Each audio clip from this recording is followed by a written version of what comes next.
You lift me off of the ground. I close my eyes and I wait for the come down. I used to live in the now. Now I'm wiser to think that we are bulletproof. Teens with thicker skin, now we just bruise. We were hopeless and we're hopeless now, but I remember we threw our fists in the air singing. I remember when we were kids, never scared, yeah. And the sky went dark, we used our hearts to guide us. You showed me you care, and I remember, yeah, I remember.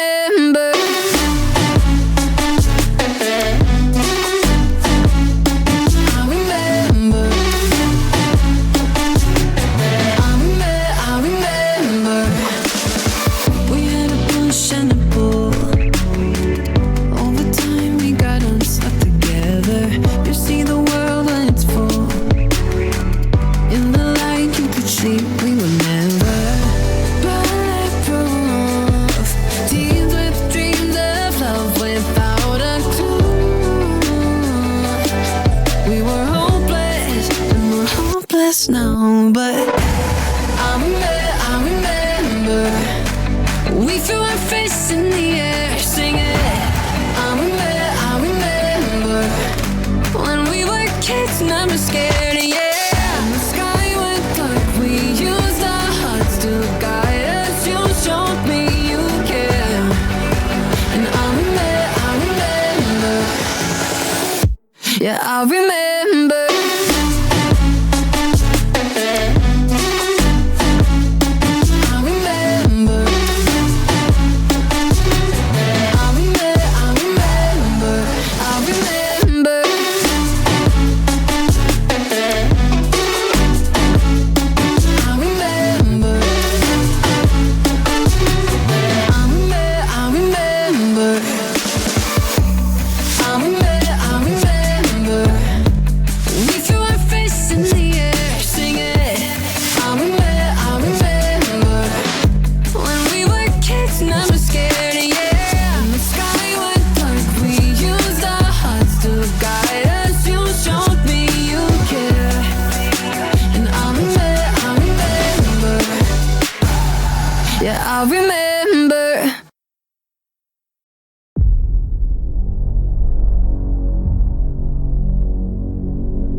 She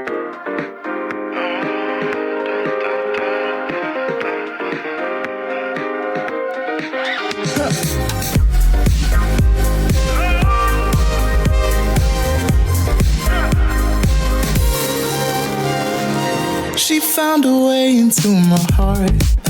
Oh, oh, she don't make out, no, she make art.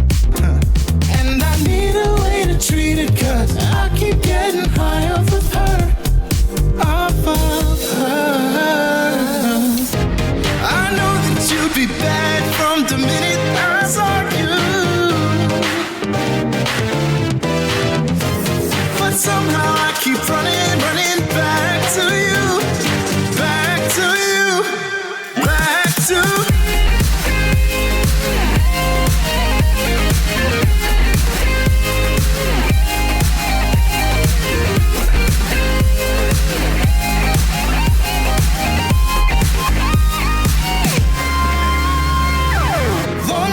get me feeling lonely, hey.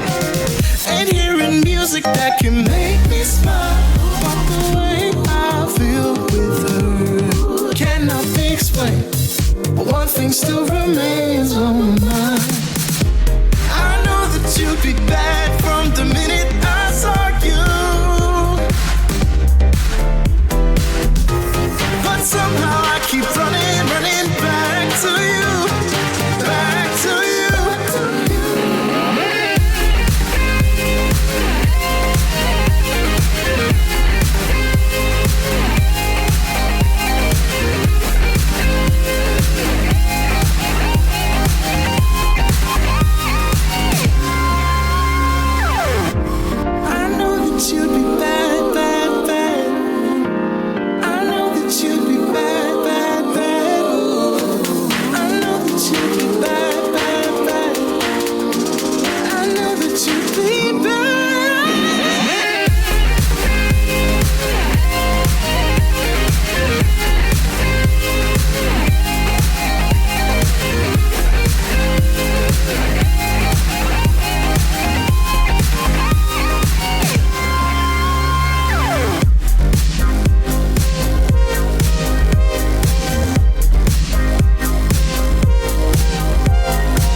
to see.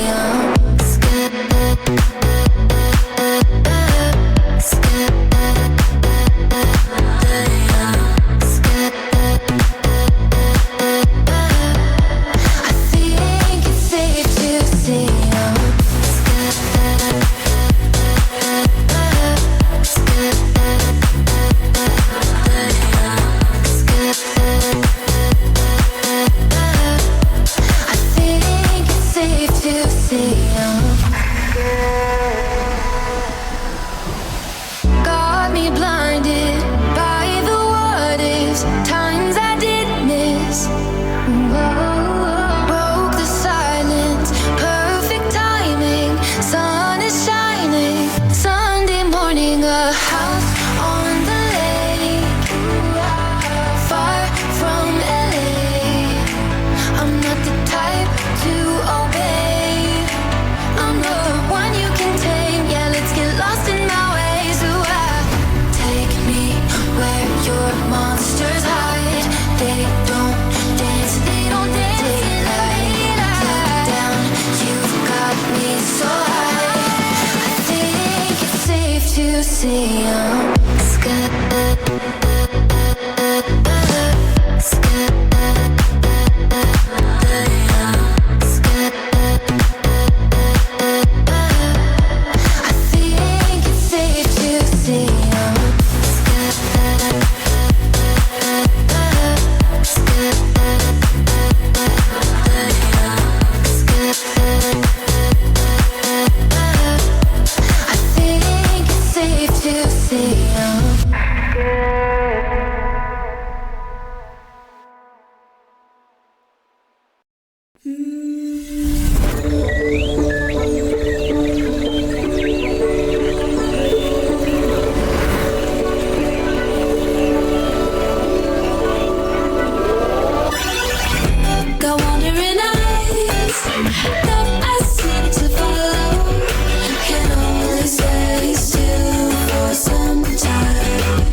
Hello, hello. Well, hi. Welcome back, ladies and gentlemen. Some more MCS action. Another week of matches. Week number 2 of season number 12. AK and I seem to be the duo for this start of the season. For kind of the entire season is probably what it will be. I'm eating supper right now, but still, some of these players won't be eating supper. I hope they ate before they started to play, right? Because don't want any sort of stuff on your hands while you're playing. I mean, I know for a fact some people like to just shy away from eating anything before they play. Just they don't want any sort of change on that controller. They want the controller to be as clean as possible. But week number 2, AK, it is going to be a fun week of matches. Another great slate. 4 on the schedule. Yes, sir. It should be. I'm really excited. I love watching Rising Stars too. You know me. My heart is always in Rising Star, no matter where I go, forever. And we do have 4 matches as always. And to start us off the day, Bemidji, Chicago, 2 teams that I watched a little bit of that gameplay last week. I saw them. I know a couple people from both teams. It looked pretty damn exciting to watch. So should start the day off with an absolute banger. We have Bemidji and Chicago in that first series on your screen. Second series, another good one on the right side of your screen.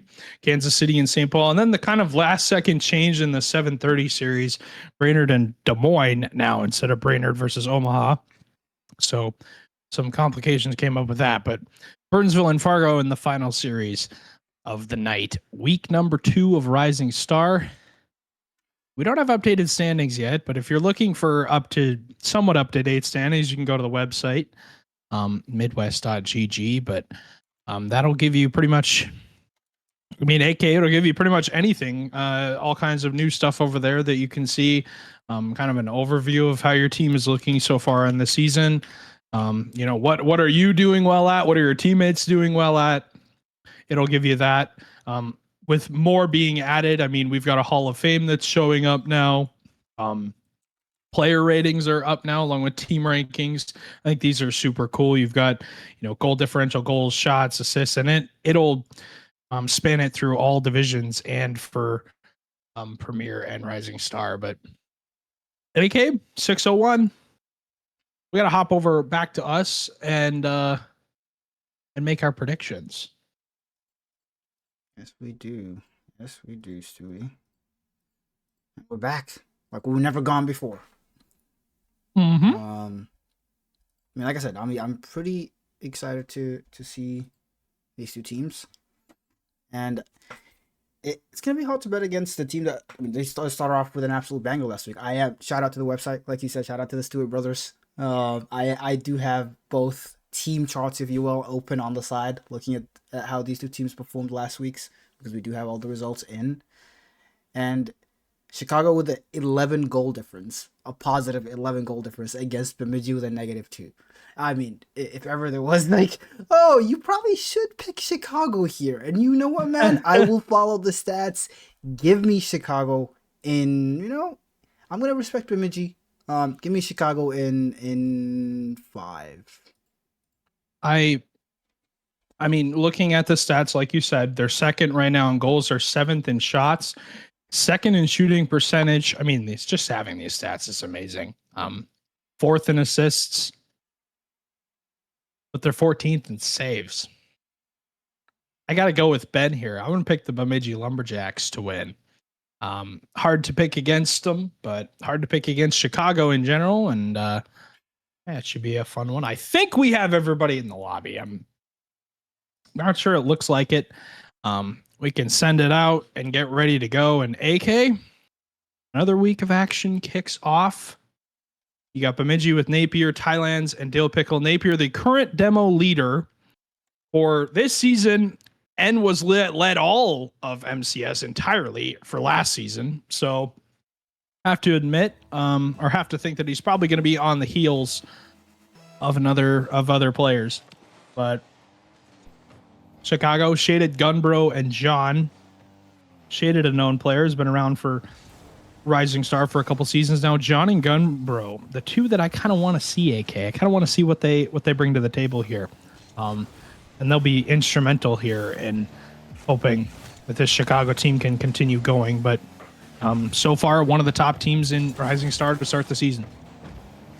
Yeah, and I mean, I don't know how many times I can say it. I'm sorry, I watched them and I truly mean it. Last week, I mean, the Chicago team of Shaded, Gumbro, and John. Was it a sub? John is subbing. I didn't even notice that. I did Yeah. not catch that. Fiddlesticks is not here. Uncle is not in the building. Hopefully they can cope with Napier absolutely chasing them to no end. If Dilpidop gets dunked there. It's beautiful collect over his goal line. A little awkward, but works out for him. As both teams play the control game, as I thought that was going to sneak in through the smoke. Thankfully for Bemidji, it does not, and they may have a shot on the other end. A couple pop shots on either net to start off. Both teams showing their intensity. Orange side, Chicago. Blue side, Bemidji. Obviously, looking at the scoreboard. Gunbro, good testing shot. Shaded crashes down on the boards, but isn't able to get a clean opportunity. You're going to see a lot of somewhat random mistakes in Rising Star, but it's not a knock at these guys. It just means that they like to play fast. And obviously level, you go the faster or the higher you go in level, the faster the gameplay gets. But it's not like these guys are moving at a snail's pace. They are moving on the field, depending on the POV that you're on. But Napier with a good touch doesn't really get much out of it. Dill Pickle with an even better touch. And you already see Napier, you switch to his POV for 1 second, and he's already chasing some bumps. Dill Pickle will get the first for Bemidji. Stick to what you know, stick to what you're good at, and it will pay off. Bemidji will start us off as that MCS car, Stewie. And shout out to whoever made that. That looks absolutely beautiful. Yeah. Who made that? Who did that? When did that happen? How long did that take? One day we will reveal all this information. I'm sure people do want to know, as we do have the cams up. Napier looking immaculate. The entire Bemidji team is the vertical camera coming out from Dill Pickle. We love it. We love it. We're here for it. We don't love it. We're not here for it, but we work with what we got. And that's just a matter of, when you're putting your cam up, guys, make sure you don't click on it through Discord. Just copy the link and put it in your browser on your phone. But regardless, good to see Napier's camera up and running. Madman, as he's got his team up by 1. This game over halfway done, and they're going to have to get some goals here in the next couple of moments. If you're Chicago, you're going to have to get some sort of scoring opportunity. You've had a couple chances, AK, where the ball's kind of floated like that in front of the net, but Bemidji has been clearing it all day long. Another save from Napier to keep that one away. And they really just have not had a problem with shutting down this Chicago offense that, like we said, number 2 in the league so far in goals. Yeah, I mean, eventually you like to think like it will start opening up. Some of these shots will start going through as Thailand goes missing. Is it now? Is a demo chase on the going ahead? Shaded does get the first goal for Chicago, and Chicago on the board gets started. That is a scary sight for Bemidji. Unfortunate miss. John the sub, beautiful play. Shaded takes advantage. And is this the start of what is it? 20 goals for Chicago last week? That is. In 2 games? That is crazy.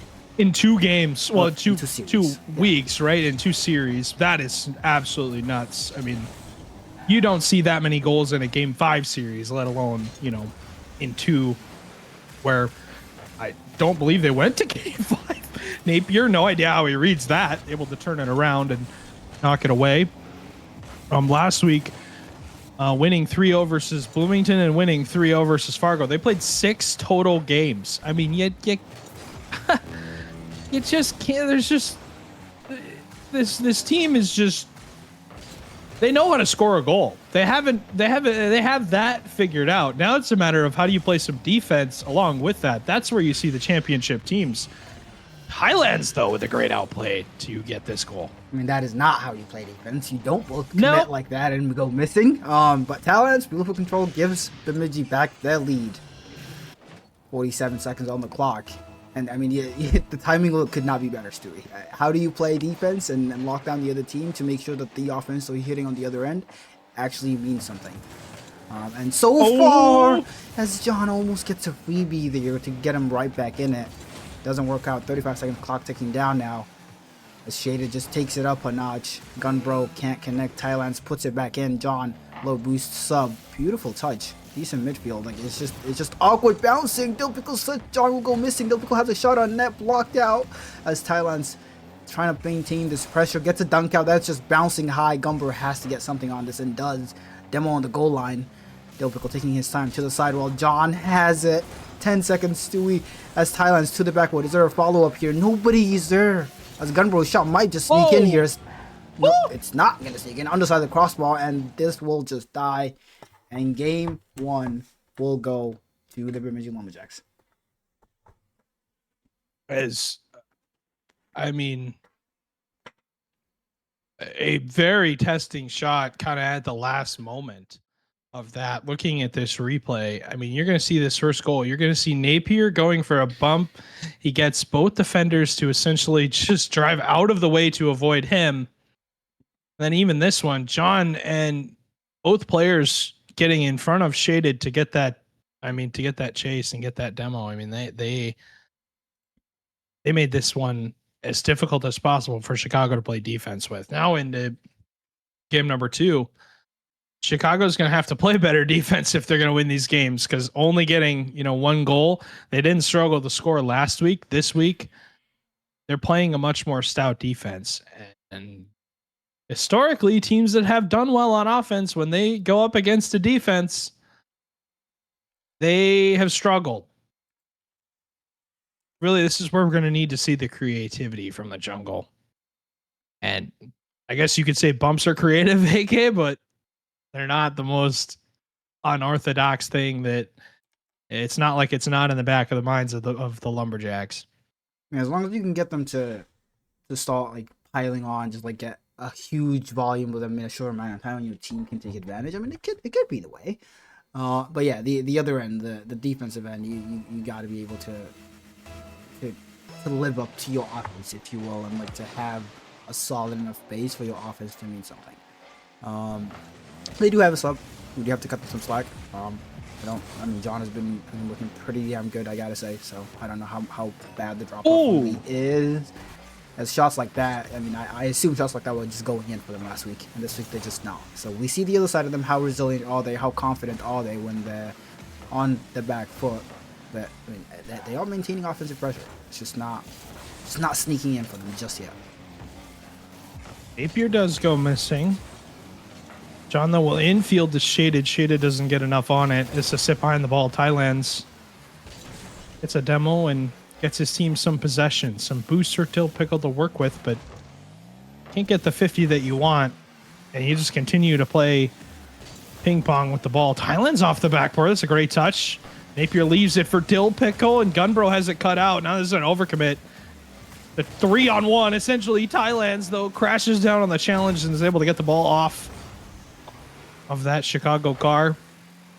And I don't want to say that was an opportunity that was squandered, but I don't know if I necessarily agree with Shaded coming in to cut the ball to take possession of it. And Gunbro grabs the corner boost, has 100 boost, is sitting on possession in front of him, essentially, with the ball on a silver platter.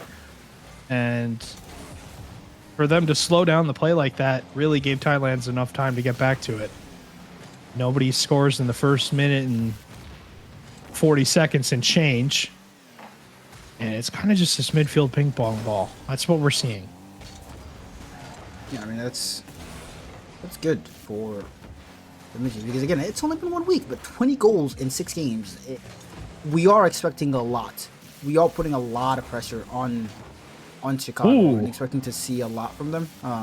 So the longer Bemidji can maintain, hold steadfast, get the sneaky goal in, the more the pressure will build. As Gumpro, definitely have already gotten like a few demos this game. Just trying to go ball for ball with Napier. As John to the sidewall. Shaded will follow himself, choosing to make the team awkward. The ball, just keep the ball in there. Shit, Thailand's go missing. John ready to follow up. I mean that's not one of the goals you thought you'd concede. You thought, oh my god, it's gonna be so much pressure from Chicago. It's gonna give us an. I mean, I guess it is pressure. Thailand's unfortunately was missing on that occasion, and Chicago have their first lead of the series. As they hope to build on that. Yeah, and I mean, like Napier, we talked about the demo prowess and the ability. Can't necessarily chase demos if your team's on defense the entire time. Yes, you can go for them, but if you have no offense, it's really hard for you as a player to make that decision and overextend to look for a demo and may not even get it while your teammates are sitting there playing defense in a 2v3 essentially, because you're out of the play. Demos like that, though, they work. Chasing the ball, getting on top of the ball, that's where you can be aggressive with that play. But until then, you are going to have to play defense against the team that has not struggled in scoring. So far, this series, they have struggled in scoring. Only 2 goals in 2 games. Maybe look for the average to increase a little bit, but Bemidji has to get on the board here if they want a chance at winning this game. With 1 minute and 30 some seconds, 40 now, and this ball is not exiting the blue half anytime soon. Bemidji just looks really patient when they're on defense. They look pretty damn confident on every single play. They have a player following up every single time, and they have the offensive opportunities as well. They're not just sitting in net, as that could have been a second goal for them. And Napier just insta-dives, does not give anybody any respect, always will go. And that's the confidence you have in Raju Sari. You will always just go full speed, always. That's what I love about this tier, as Thailand's pre-jumps the high shot. Shaded chooses to go low. Bottom corner, Chicago double their lead here. And I mean, this is just placement over power, I guess you could say. AK, there's just not a ton of opportunity there to look to take a power shot. You rather just place it well enough, as that one's going to sneak near post and almost get into that net. But 2-0 here, under a minute left to go, and still no sign of the Bemidji offense. Maybe this is their chance, as they're going to finally get into this orange half. But again, struggling to keep any sort of possession. Gunbro wins the challenge and has the outlet. Thailand's again bails Bemidji out. We'll look to see if there's any sort of chance here. Thailand's again and Napier combined to get this stop. And you just have to think eventually Chicago's going to get this third on the board and this game is over. The 50-50 comes through with Napier. John follows up to crash down and keep his team on offense for 16 more seconds here. They've pretty much secured this. The bump comes on Thailand's. It's a 3-0 win in game number 2. And Chicago have leveled the series. This is the offense we were looking for. Yeah, almost prophetic, Stewie. I don't know if you can see the future. You said the third goal would come, and then 2 seconds later, the third goal comes. I think this game was over but Chicago. I was born with telepathic powers. I can see the future. That's not what telepathy or whatever. It's not what it is. It's just not the point. It's tired. I'm late, as maybe Bemidji gets one on the road. They will not be shut out, as Napier gets one. Decent 50 in the corner. Del Pico follows up, and Napier just ready to pounce. So hopefully Chicago will look to build a little bit of momentum on that to try and get back. Yeah. The series will be tied 1 apiece here, Stewie. And Chicago with this win really getting an important one. Awesome job in general by the Jungle here to get, I guess you could say, back on track. You know, I felt like they weren't, they didn't look like themselves in that last game. They looked like a kind of shadow of themselves of, you know, it wasn't the Chicago ball that I think a lot of people saw in the first 2 weeks of the season, where they were, you know, essentially cooking up, doing everything that they needed to do to win and putting their opponents on their back foot the entire time. And, you know, AK, I really think that's to me, the most important part of it is, you know, how can you create, it's controlled chaos. How can you create chaos on defense? I mean, we saw with that touch that was missed by Thailand's and John punishes immediately. You're creating the chaos of putting so much pressure on the defense that eventually they are going to crack. They are going to give something up. 3 players on the board here. Obviously, all 3 guys from Bemidji. Shout out to those beautiful gentlemen for throwing on their cams. As we go into game number 3, AK, what change do you want to see from this Bemidji team? To me, it's simple. Get the ball out of your half and don't let Chicago live in your half. Yeah, I like that advice. I think that's better than I could say. I mean, I will say I definitely erred when I predicted Chicago because I didn't know they would have 0 cams. I will always vote for the team with cams. So L cams. You know, I'm changing my cams? vote mid-series. I can do what I want. Give me Bemidji. In 4 as Delpico goes missing. And Shaded just pops it right back, and he might have a shot here. Does not go in. Gunbro's shot back in. What a save! Delpico gets the credit. 2 players diving at that. And Bemidji start off a little spooky, but they survive that initial onslaught. As both teams looking to take the series lead here as a double commit on the back end. Both players go missing. Gunbro takes advantage and says, AK? Huge. You're changing your vote on us? Okay. How could you pick against us? How could you do that? But big decision there for Gunbro on that challenge to just say, all right, well, they're going to give me the time. I might as well just make them pay for it. Exactly what ends up happening. And now with this lead, again, another scenario where Bemidji's staring down the deficit of a losing battle, of, not winning the game. And you have to think, when are things going to change? When are fortunes going to be a little bit different here for this Bemidji team? Since that game number 1, I mean, game number 1 was pretty darn well played from them. I didn't really see too many mistakes from them, but I mean, still, you definitely want better defense for sure. Can't be giving up goals that early in the game if you want a chance of, possibly getting this game win and going back up 2-1. But you're gonna have to do it from behind. And Shaded once again, putting more pressure. Yeah, I mean, that was a beautiful angle from him. Unfortunately, the goalie is quite awkward. And that just a slot of speed and power he threw as he hit that just beats the defender. I mean, they were kept to 1 goal in game 1, but 1-4-1 last game, or 3-1, whatever that was. And now, I mean, they're on track for a lot more goals. They might get 1 more here. Doesn't go in. Thailand has to get something on it. Plays slow. It's just not great, but he will leave it for Delpico. Decent bump. The shot not there.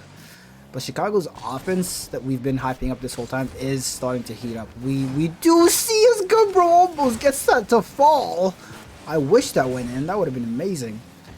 This offense that we saw average 333 goals a game last week is starting to show up. And we're looking for a little bit of a response, a little bit of a better response from Bemidji. That's got to be a goal on a mistake like that. John instead gets a clear. Gunbro living up top, trying to get over top of Napier. I do enjoy the jumping. That is a fun time. But, getting a little sketchy there. Shaded. We'll fake the touch. Simple play for this Bemidji team on defense to get rid of the ball and get it to their corner. But Bob said Gunbro shoots and he scores. That's about how this game and series is going. He is not struggling to find the back of the net here in these last couple of games. Yeah, that pop high by Gunbro. I kind of wish he took that a little slower. Both defenders were giving him space, just sitting in net, trying to bait somebody in. He's an okay 50, but it's just the touches from Bemidji now that are failing them as Delpico's shots on net. Shaded has to cover and does. Because that might just sneak in. What a save by John. That is the save of the series so far, just maintaining this 2-goal lead. But those are the kind of shots that Bemidji really, really hoping do fall their way. And if you're Chicago, and your defense looks to be cleaned up a lot better than it was. And your offense is starting to hit now. As Napier is alone here. Decent touch to the corner. Good step back corner boost. Leaves the ball. Thailand's is quite awkward. Double commit. Gunbro's touch almost sneaks it, almost turns into a passing play. As it just seems like the game is just falling into a flow that Chicago is just completely happy with. As that shot I mean, I don't know if I'd call it a caster curse. Probably is. Chicago's not comfortable anymore. 1 goal lead. Pretty much a freebie here. A lot of players committing in that back corner, and Gumbro does not have that save. Talon's a shot good enough. 1:20 on the clock. And I've been sounding like, oh, Bemidji's done and dusted here. Oh no, they look not confident. Oh no, but all of a sudden they might have something here. I mean, he's kind of been, you know, Thailand's has kind of been the guy, been the difference maker for this team. Really excited to see what ends up happening with this Bemidji team, but in heck of a job so far by Thailand's on defense to keep his team in the game and or scoring here to, you know, give them some sort of opportunity. But a little bit of time left on the board, they still can maybe bring this back. 40 seconds now. They're in this red half, orange half, whatever you want to say. They're doing the best that they possibly can to get on the board here and get something to tie this game, something to go their way. And you have to think, you know, eventually the ball is going to fall on their court as these two teams duking it out for the last 20 seconds. A good chance from Dill Pickle, blocked away by Shaded. Napier going to crash down to keep the hopes alive. And so far, they're not going to get it. Shaded on the clear, up 3-1, 8 seconds now, as it is all but done and dusted. I mean, the Chicago's team just has good timing on those long shots. Like they've had a couple of those already this year. Like they recognize that Bemidji has a community here. I just got to boom this ball, put it on net, and bada boom, bada bing, I have it. I mean, how many times have we seen just that, a clear and utter overcommit from this Bemidji team? They're going to get a fourth. Chicago again. Shaded shoots 3 times, scores 3 times. And how many times are we going to see that, AK? Where it just seems like Bemidji are leaving a defender last back and they have just no hope. Chicago wins game number 3, and they'll go up 2-1 in this best of 5. Yeah, now it's almost like a test of character for Bemidji. Like, what do you have first? You've been outscored 3-1, 4-1 in back-to-back games after winning by a still under 1 goal lead in game 1. Can you come back? Can you show us something, please? Take us to 5. Why not? I think there's a lot of sweeps last week in Rising Star in last week's stream, so I'll give us a little bit of content. But they have looked confident. They have looked good for parts of the game. It's just that finishing touch and those extra saves that they were missing, those extra overcommits, those like driving forward right there, like what a couple plays overcommit, shot over your head in your net. That's the type of mistakes they just got to cut off. But I mean, looking at them, I mean, how can I not be confident that they will be back? Back and better than ever, hopefully, but they haven't been able to do much on offense kind of since, you know, giving up that some of these games. I mean, it's been tough sledding for them, for sure, when it comes to defense here. But game number 3 hopefully will be a little bit different. Yeah, it's been an interesting road for this Bemidji team. Obviously winning the first game, now going into this 4th game, they haven't had the same success ever since the Chicago kind of offense woke up and started scoring goals. Bemidji has not been able to match the task. Napier, though, it's a demo on John. Thailand's fakes out the last defender. Shaded does stop it, but ends up getting beat on that challenge, on that 50-50 on his goal line. You know, Stewie, so far this series, the team that has taken the lead has won the game. So, I mean, that's a good omen for if you're a Bemidji fan. So Ben is biting his nails, praying and hoping. Gunball might just have a freebie here. No, Thailand's beautiful dunk. As Chicago now on the defensive end, as they have been for huge parts of this series. Thailand's his touch over 1. That's pretty good if they'll get a decent dunk here. Chooses to chase the demos, and this Bemidji team is just so aggressive. We focus on Napier's demo attempts, but I mean, Delbuckle has been there as well. Beautiful infield pass by Napier. Thailand's, what a shot. Defense can't do anything about it, and it's like it's a boxing match, too.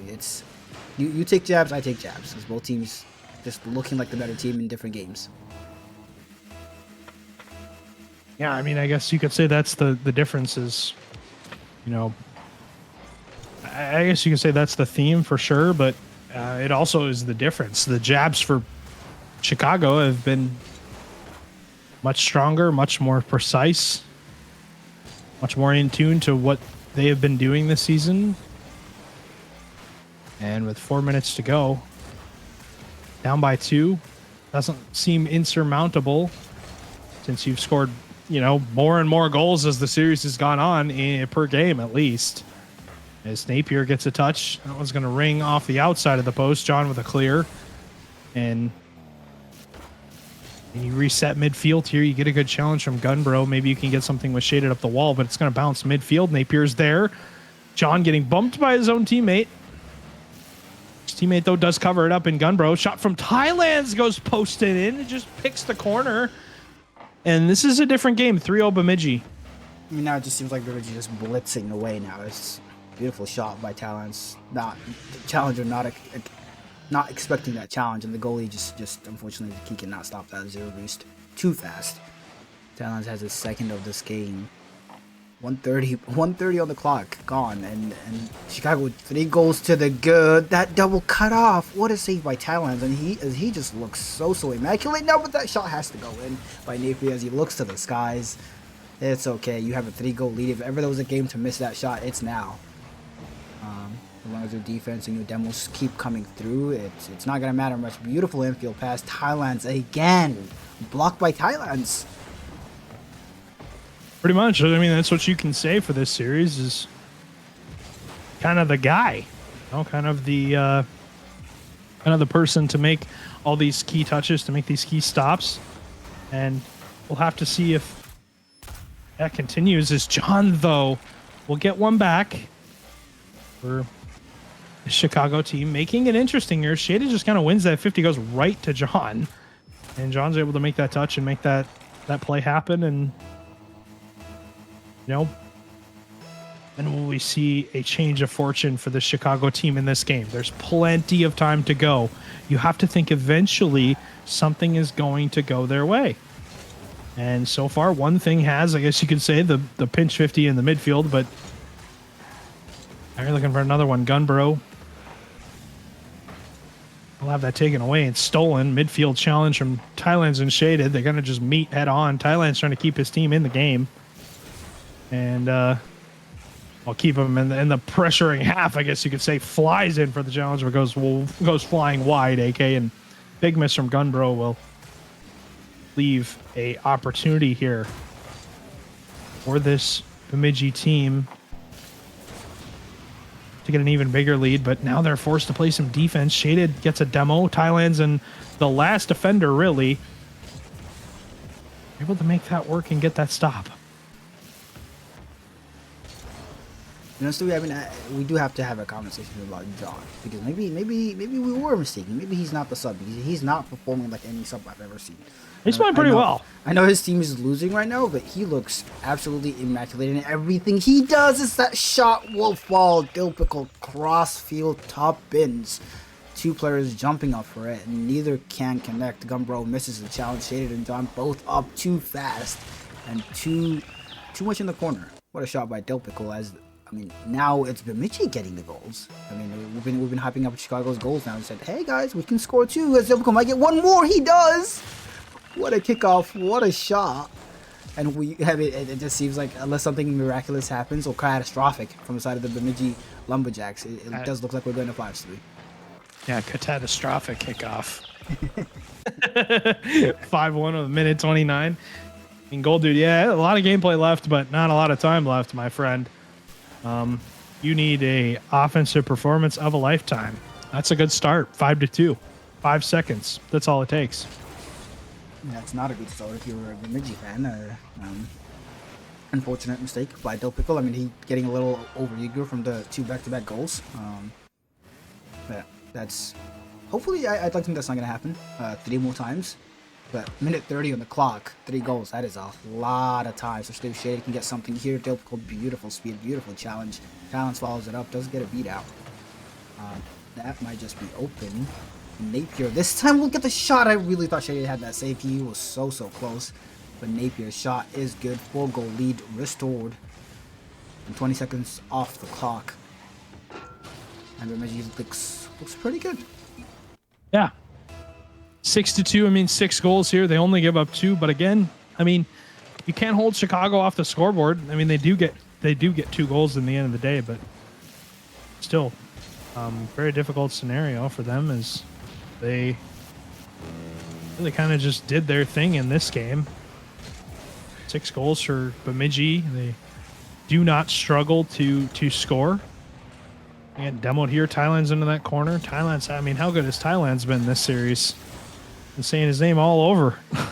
Scoring goals, making saves, doing everything he can to give Bemidji this series win. They want it, definitely. They're going to go to 5. They're going to get a chance, but they are going to need to play another game like this, AK. Another, kind of offensively dominant game. Because we know how good Chicago's offense is, but 14th in saves so far on the season are not they haven't had to play defense, I guess you could say.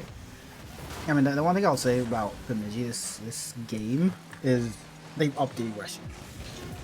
Chicago have had time to collect the ball, do what they want, think about what they want to do, and time to execute it. And this game especially, they have not had time. It's been instant challenge after instant challenge after instant challenge from Bemidji, and that is working to their advantage. I mean, sometimes the challenge doesn't connect, but it doesn't matter because you force something to happen, and they push us to 5. Hopefully, they can maintain that aggression, and then now it's back to you, like almost like it's back to Chicago now. How do you respond?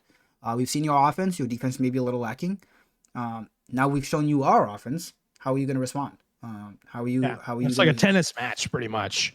Yeah, I mean, this last game is the last serve, right? So who's got it in the end, Sui? I mean, I picked Bemidji to win. I think they're going to pull it out, and I have faith in them to get it done. But they're going to have a pretty darn good game here and get this to go their way. It's going to be a fun one for sure. I'm excited to see how it kind of ends out with these two. But I don't have a. I want to stick with my pick, and I'm probably going to stick with them. But I wouldn't doubt it if Chicago is able to get a win here on the board. I did say Chicago in 5, and then I backtracked because of the no cams. But we would definitely all go to 5, so I got that bit of the prediction right. Yeah, I mean, you got that. It will be a little, hey, AK, you chose us in 5, we won in 5, but then you backtracked. Ha ha ha. I'm expecting to get that ping, and fair enough. I deserve to get ping for that. As Game 5 will get underway. Week 2, will Chicago go 3-0 to start off their season? Will Bemidji go 2-1, go positive? Because both teams still have one more series to play. And that's another thing, Stewie. This is their first series of the day. This is how you start off your day on a strong footing. A high note, yeah. You want to get the momentum in early. It's 6 o'clock, so a whole lot of night left. Depending on when your next match is. There's already some aggression from Bemidji. A couple demos already, a couple high challenges. They're just holding that high midfield line as the ball barely goes into the blue half and it's back into the orange immediately. Thailand's with a psychotic challenge goes missing. As Gumbro also goes missing. Delpico taking his time, going high around 1. Napier with a follow shot, not good. There's a little bit of shooting practice next week maybe for the Bemidji Lumberjacks, and they definitely are a very, very scary team. As Thailand's pop shot on net, John has to get something on it, and does, as he has done all series long. Yeah, Fiddlesticks might be the sub, as that is just, you praise the guy, and unfortunately, something bad happens. Average cash curse, as he does not mean to bump Gumbro, but 2 players from the jungle just taking each other out, and Delpico has a green net to just shoot at. A little P-roller, and it just sneaks in, and Bemidji have the lead. And the story of the series, the team that has taken a lead in every single game has won. That holds true. Bemidji looks to be pretty damn happy. Has shaded beautiful time, beautiful control. Has run out of boost here. Delpico just tosses it back in and starts just chasing the demos. Napier Delpico I do not want to be One on of the the other two. side. Yeah, I do not want to be on the Yeah. other side of the field from those two, just chasing everybody all around. As Napier himself will get demoed there, get a little taste of his own medicine. So we'll just have that covered as shaded. That has to go in. Fortunately, doesn't. John keeps the pressure. Does get that corner boost as well. Zero boost all around on the Lumberjacks, but they still maintaining this offensive push as they're just instant challenges. The aggression continues. I mean, it's been working for them. They got a 6-2 win last game, and I praised them for it. And it just seems like they're just holding true to that and just carrying it on, not giving an inch to the Jungle Sphere.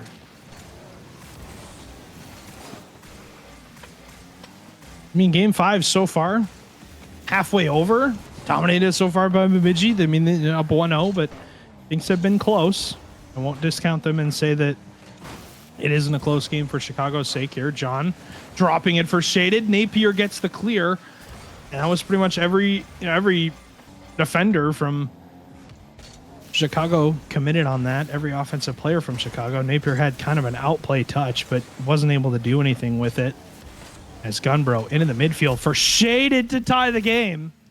And that's what we were looking for, was one of those two to make a play, and they are able to make a play here. Gunbro kind of quiet in game number 4, but game number 5 steps up in a big way. I mean, it doesn't matter if you have pressure for 3 minutes if you can't build that buffer of multiple goals, because Rocket League is a funny game. Literally one counter attack, Gunbro takes it to the sidewall, and then Shade is just there to follow up, and all of a sudden you're tied.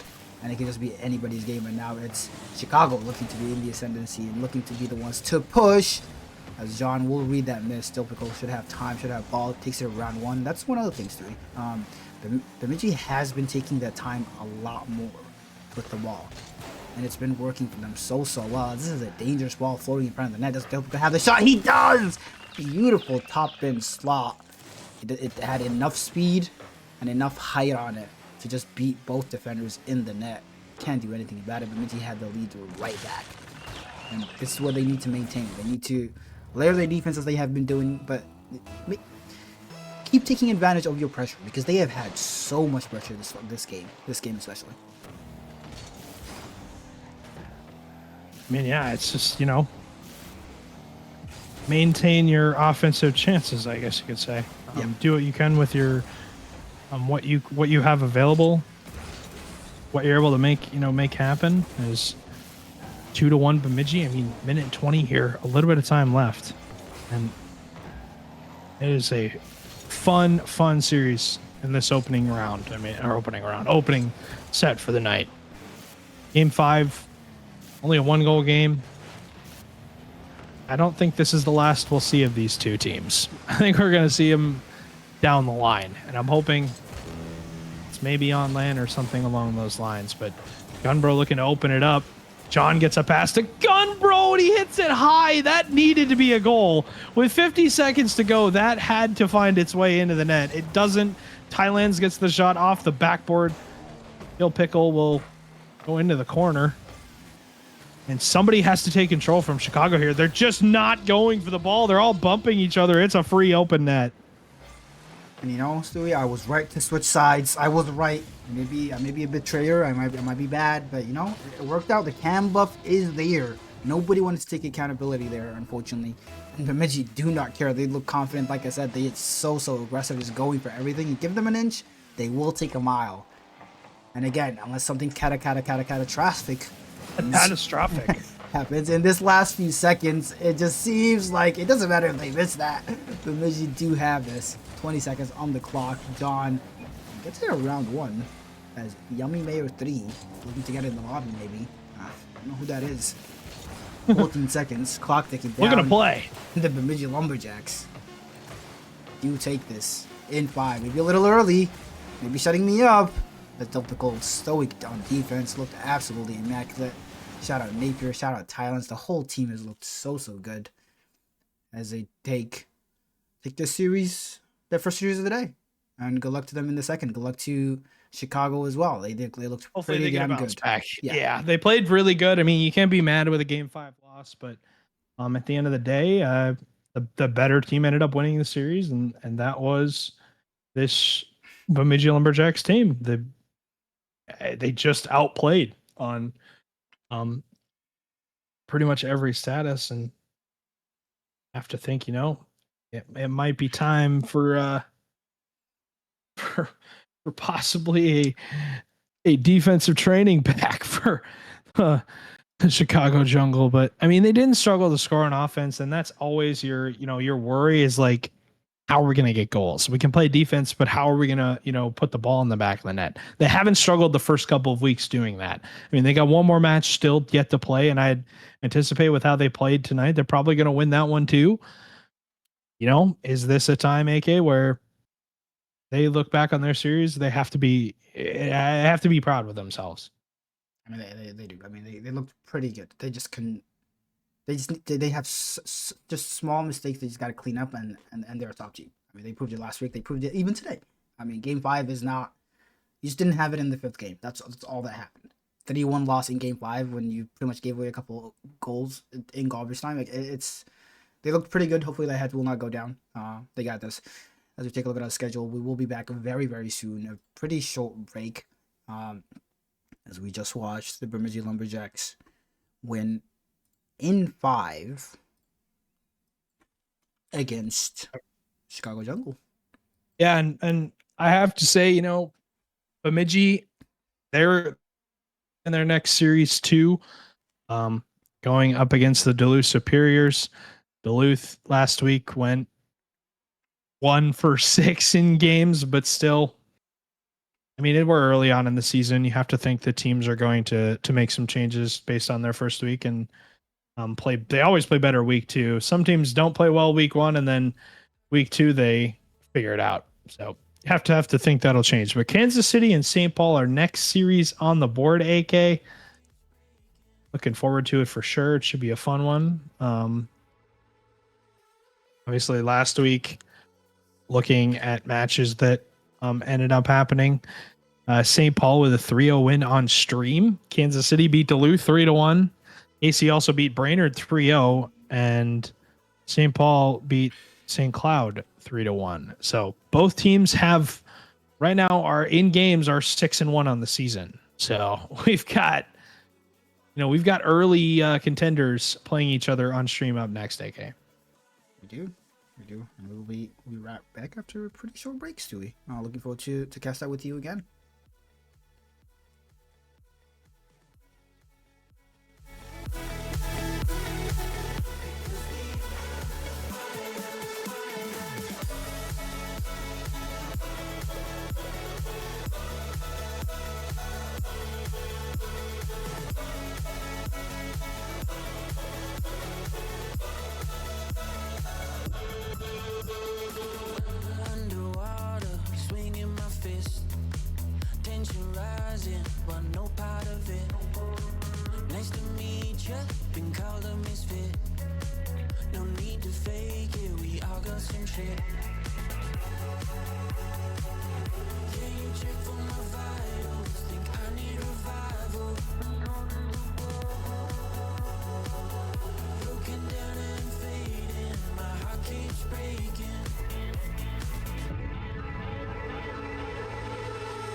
Ladies and gentlemen, series number 2 on tap should be a fun one. I'm excited for it.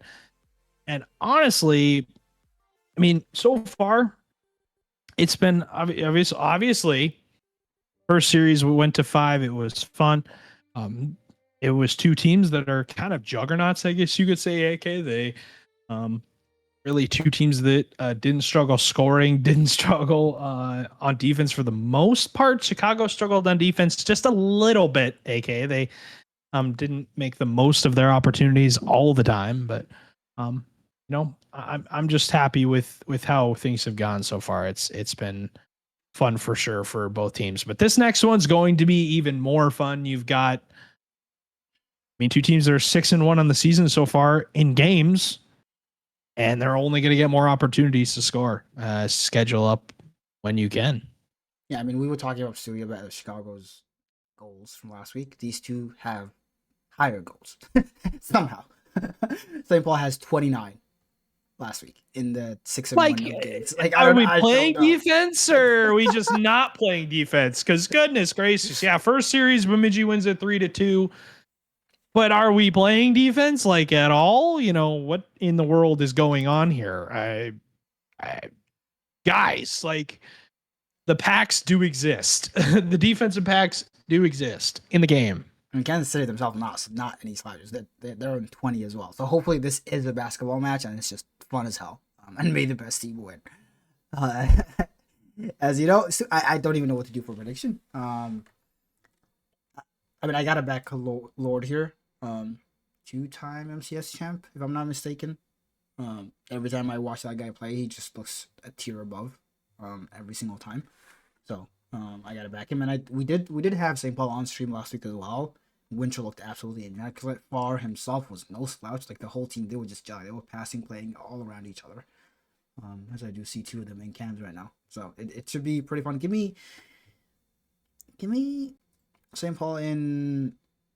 I got the game 5 in the first series, right? Might as well stick with St. Paul the Orange team, I believe. St. Paul the Orange team. You going with St. Paul?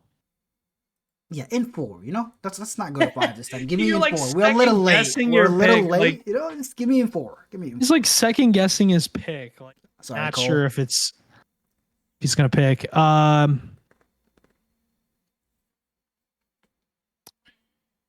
Give me St. Paul in 3. Sorry, Cole. I just can't pick against them. I don't know. I feel like Lord on any team in Rising Star at least is pretty darn good, and I just can't really pick against them. Sorry, Cole. I can't pick the KC Outlaws right at the moment.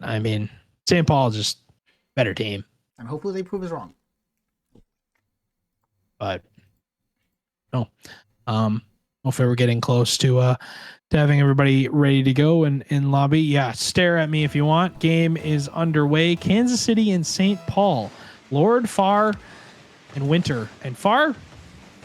Newcastle possibly coming up, but Camden, Light, Wigglebean, and Not Bean. So you've got Wigglebean and Not Bean as Wigglebean with an incredible shot off a pass from Camden. That is not easy. That is way up there, and he just powers it home, upper 90s, straight to the back of the net. And yeah, I'm possibly doubting my my pick after that shot. No, you gotta remain strong. I'm the only one. I'm required to stick with my pick no matter what, right, AK? Yeah, I'm the only one who can doubt and get it right. You know, I changed my vote and I got it right. So, you know, as Light Wigglebean, again, maybe Light Wigglebean has something for us. Maybe they hurt us. Maybe Kansas City has a point to prove. As Winter, unfortunately, will go missing there, and just a pop shot on net. Is that Far playing the corner boost in the corner? It's just pretty much a freebie to add to his. Winter, your Winter is typing while playing. I think that's Winter. You might want to play some defense, my guy. You're down 2-0. I know there's time left, but you're on defense at the moment. Huge clear. Someone's gonna go midfield for Lord. As Winter will decide to run back, Light Wigglebean with a midfield touch. Far with a pass to Lord. What a stop from Not Bean. Camden's there to clean it up. And this Kansas City team, dang. Good, solid defensive possession so far. Camden back touch right to Far, though. Lord with a pass from Far. And look at the ball movement like AK was talking about between St. Paul. Woo! That is a heck of a job by them. Yeah, some beautiful passing plays from them last week, and they just look to carry on in that same vein. I feel like every single world team always just has that passing aspect just down. They're just a team. Beautiful save by Winter there. Hopefully he did move to street and now he's locked. Lock in! St. Paul looking to get back in this after a little bit of a sketchy stall. The sketchy stalls happen all the time. Is this the first series of the day story? I mean, it might be. It is 6:45 still. Well, it is the first series of the day for a lot of teams. As the shot on net, Camden, beautiful save. Keeps Kansas City's slender lead up. He's got that boost, maintains control to the backboard. Lord should have this covered. Lord goes missing. Wigglebean's shot this time does not sneak in, and Winter has it covered. As Kansas City almost get that 2-goal lead right back. Both of them played at 6 o'clock. Those matches, I believe game one, it was a 3-0 win for Kansas City. Game one forfeit, though, by Minneapolis as they were delayed for time. I don't know how the St. Paul series went. I did not look at that score, but Kansas City coming off a win for sure. Both of them played at 6 o'clock, so you know they're warmed up and ready to go. Okay, this is, you know, we are locked and loaded here. Weapons are hot. You know, we've got everything you could possibly want to get going here in this series, and these two are firing on all cylinders so far. We asked for goals from teams averaging 4.14 goals a game and 3 goals a game. We expected this. Defense. What is defense? As Far shot. What is defense? As he just shoots on net, it's not in. But already, like, definitely a couple misses from Kansas City. Their lead could have been a lot higher. St. Paul had brought it back. But both teams just looking naturally back. Like you said, firing on all cylinders. And this should be a fun one. I'm just excited watching it. Beautiful infield pass by Lord. Dunk out by Wigglebean as Far will look to keep it in. Wigglebean just plays it out. Goes for the double. Does he have it? Far has it covered. Lord now pushing. As both teams, like anybody, when one team goes forward, they can score. It's just one of those series.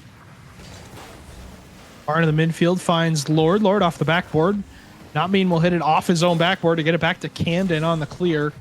Winter does get around Camden on the challenge. And yeah, that car AK and that, you know, much better than the AI dude that we were using before. Definitely filled a gap for sure, but this touch from Winter will get around a defender. Not Being, though, right on the case. And Not Being in Wigglebean.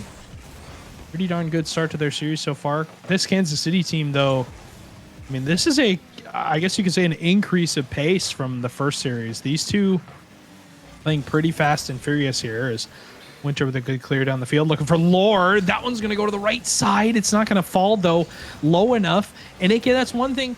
Pass placement from St. Paul there was not the best it could have possibly been. A little too much power. That one's going to go around all three defenders. The Lord has his teammates back as he's able to get that ball and clear it to the side. Yeah, I mean, I will say, Light Willowbean looks very, very dangerous. Like, every time he gets anywhere close to the ball, it's an Little immediate- nerve-wracking for St. Paul's defense for sure. It just looks like he has so much control, and he just, the ball whisperer, if you will. He just has the touch. I mean, that's not the touch. He's making me a caster who's cursing you. I'm sorry, mate. As Camden just keeps the pressure on. And we're watching just shades of Bemidji from last year. It's just so much pressure from the blue team right now. They don't have a goal. That bump maybe create something as Camden goes for the double. Doesn't get it. You know, unfortunate. It happens. Sometimes you go for a cool play and then you end up saving your teammate's shot. But that's okay. You're not losing.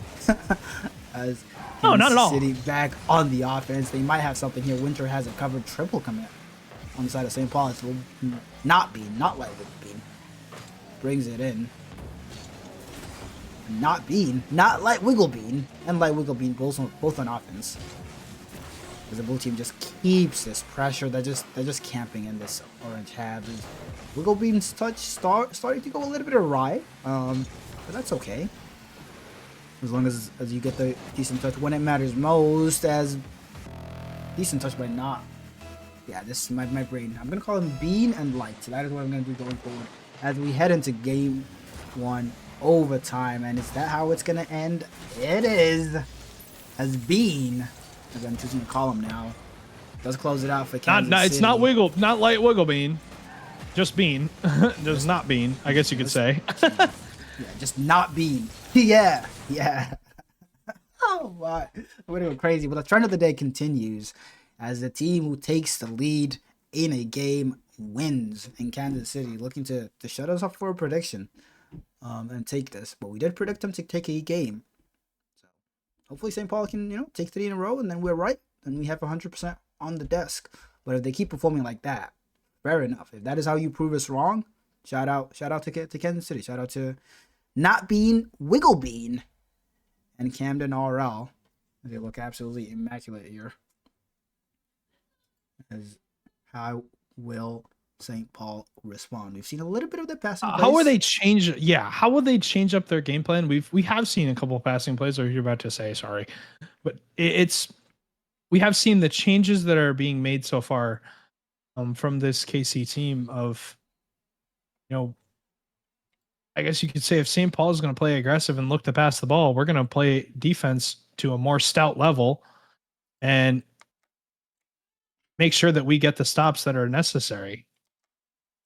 But I mean, so far, AK, my thoughts on the series, it is going to be whoever gets a defensive stop, whoever makes the play that is necessary to get back on offense off of that defensive chance.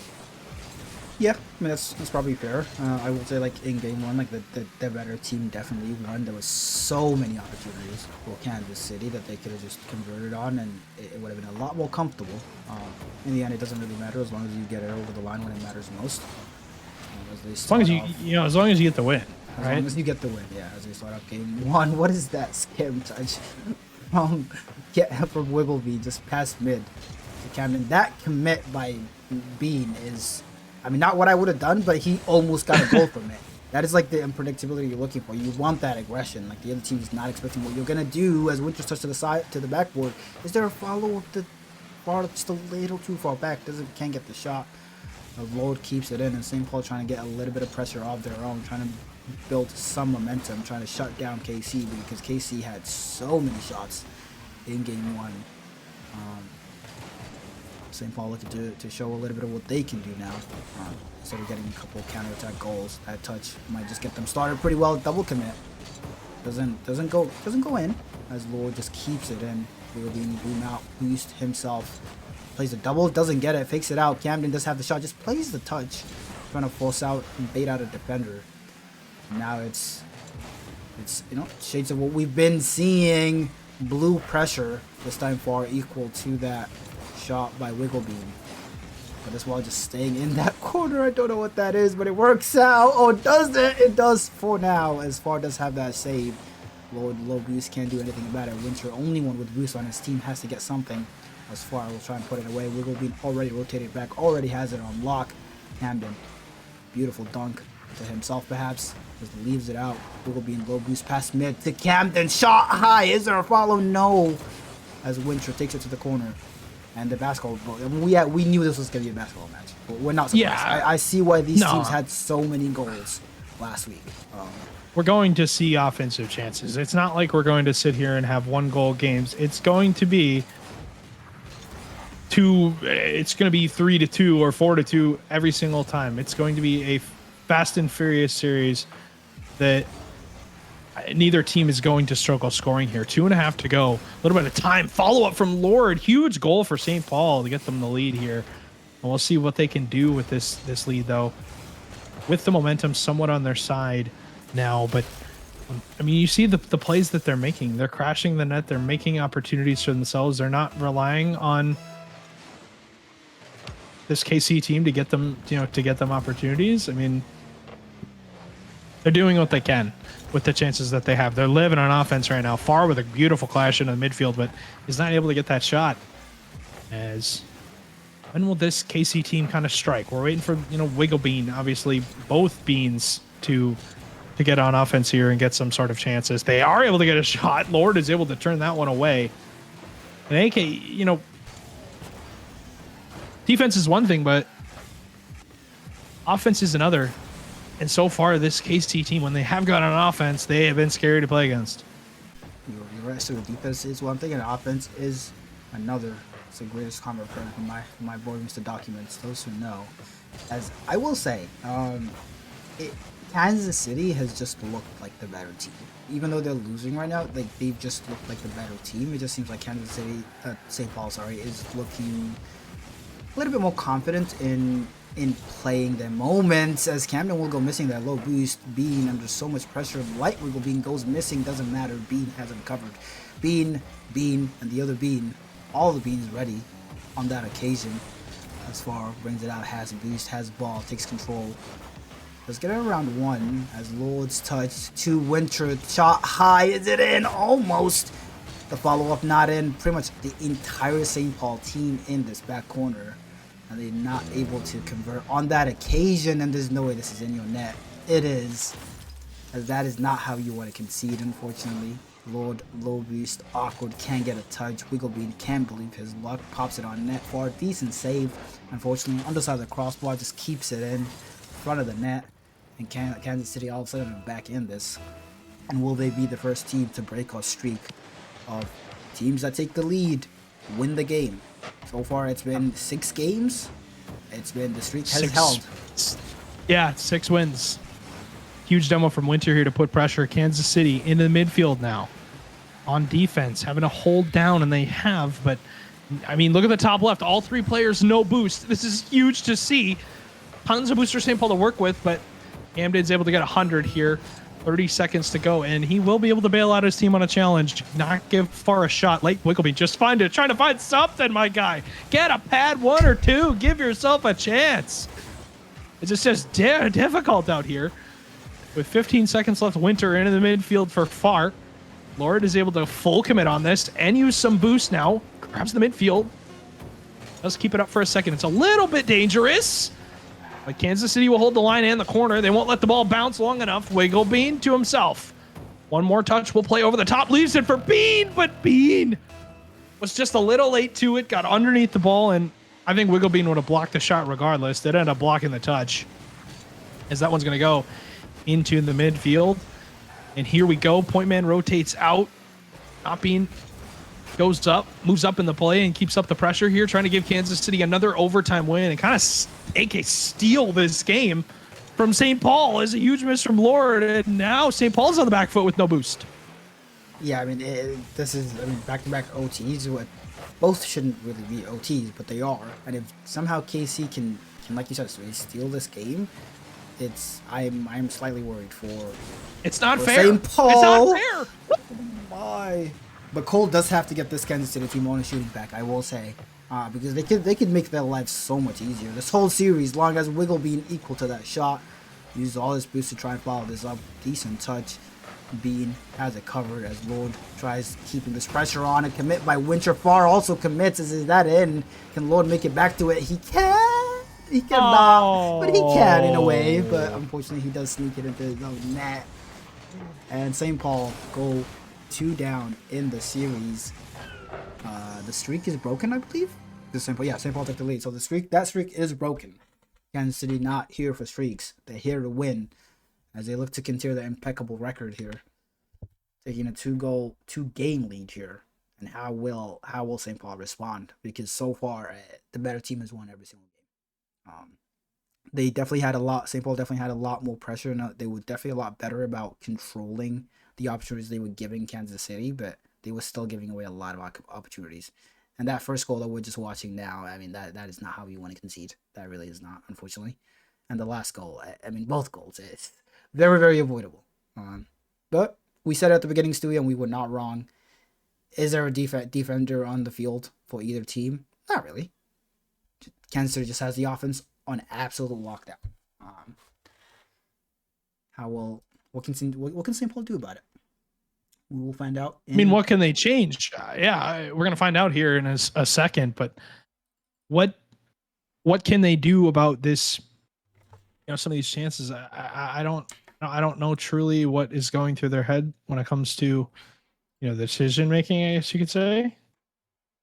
But I mean, so far, they haven't been playing a terrible game. It's been difficult for them. Obviously, looking at them here, they don't look visibly shaken. I don't think they're upset with how they played, but I know they can play. I know they know that they can play better than they are. Yeah, in terms of game 5s also, to be fair to them, it's not like they're getting absolutely walloped, but they are getting absolutely outshot.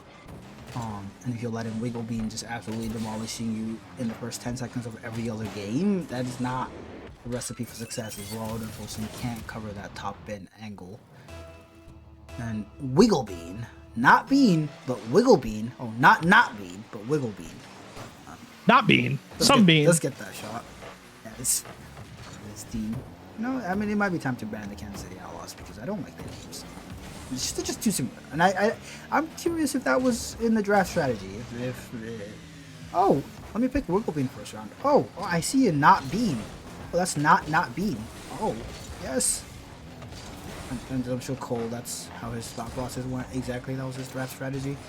But they look so good as a team.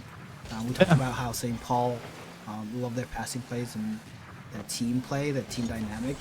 I mean, Kansas City is finding each other also.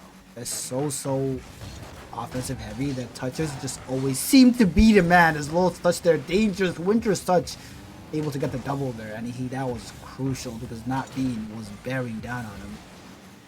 And Kansas City just also looks so mechanically confident as Camden almost leaves that full Wiggle Bean, and that was almost a dangerous opportunity. They look so mechanically confident. Their touches are so good. Is that just in or equal to it?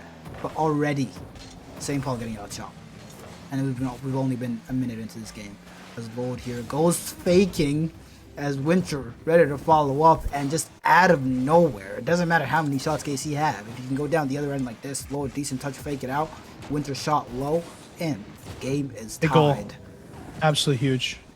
You can't go down 2-0 here in their game 2, a team that has already kind of lived in your half through the entire time, AK, and now giving yourself a chance here. This is your opportunity to kind of turn this series around. Obviously, right off the kickoff again, now getting another goal. Maybe this is where your fortunes change, AK. Yeah, and I think Wiggle Bean maybe expected Winter to go for the boost there and not play the shot, but beautiful speed, beautiful shot by Winter there to give St. Paul the lead here. Back-to-back goals to just immediately just turn this game around. Now they'll be looking to create the pressure as Winter was just insane aggression there. That is what I love to see. It doesn't work out on this occasion. Does get you scored on, unfortunately, because your teammate is alone. But if you can connect with challenges like that, if you can get a decent 50, either team will not expect it. And half the time, you will get goals for it. And that is something they've needed. They need to cut out this midfield play from the Kansas City Outlaws because they're giving away too many shots, too. They're giving away too many shots, and it is making them pay. So, Winter, I mean, that challenge didn't go your way, but keep doing it, King. That was exactly what you need. As Campton just puts it to the sidewall. And just the slow, methodical touches from Kansas City just carry on as Wigglebean looking for the highlight clip. Winter this time able to get it away. Pass down mid. Far is there. Does he have the speed? Does he have the touch? He did, but Camden also had it. As Wigglebean plays a solo play here. Lord meets him high. But gets a beat out on 2 as Winter will play it out. Pass down mid. Far will go missing. Wigglebean will go missing. So Camden, not Wigglebean. Lord up. Low boost plays the reset. Can't get it. Is not being takes control. Has full boost. Doesn't get the dunk. That was just a 1 goal lead. But it doesn't matter about the goal lead. Winter's speed. He's just up, slot, top bins. I thought that was for Far to himself, but Winter calls him off. Beautiful team communication. The team plays from St. Paul coming out again that we've already praised. And they have the lead back. And game 3, just both the jabs just carry on. The whole series has just been absolute jabs. When we go to a 3rd overtime, I mean, if you're St. Paul, would you prefer to get swept in 3 back-to-back overtimes, or would you just rather lose outright? I low-key think it would better for sure to just lose in the I would say in non-overtime, but so far, I mean, heck of a shot midfield by far. Winter setting that one up, and that has been the difference so far. Is this St. Paul offense kind of woken up a little bit here in this last couple of minutes? Their lives have changed for the better for sure, and so far, not missing a ton of shots when they've been given the opportunity. I guess you could say they haven't had unlimited opportunities,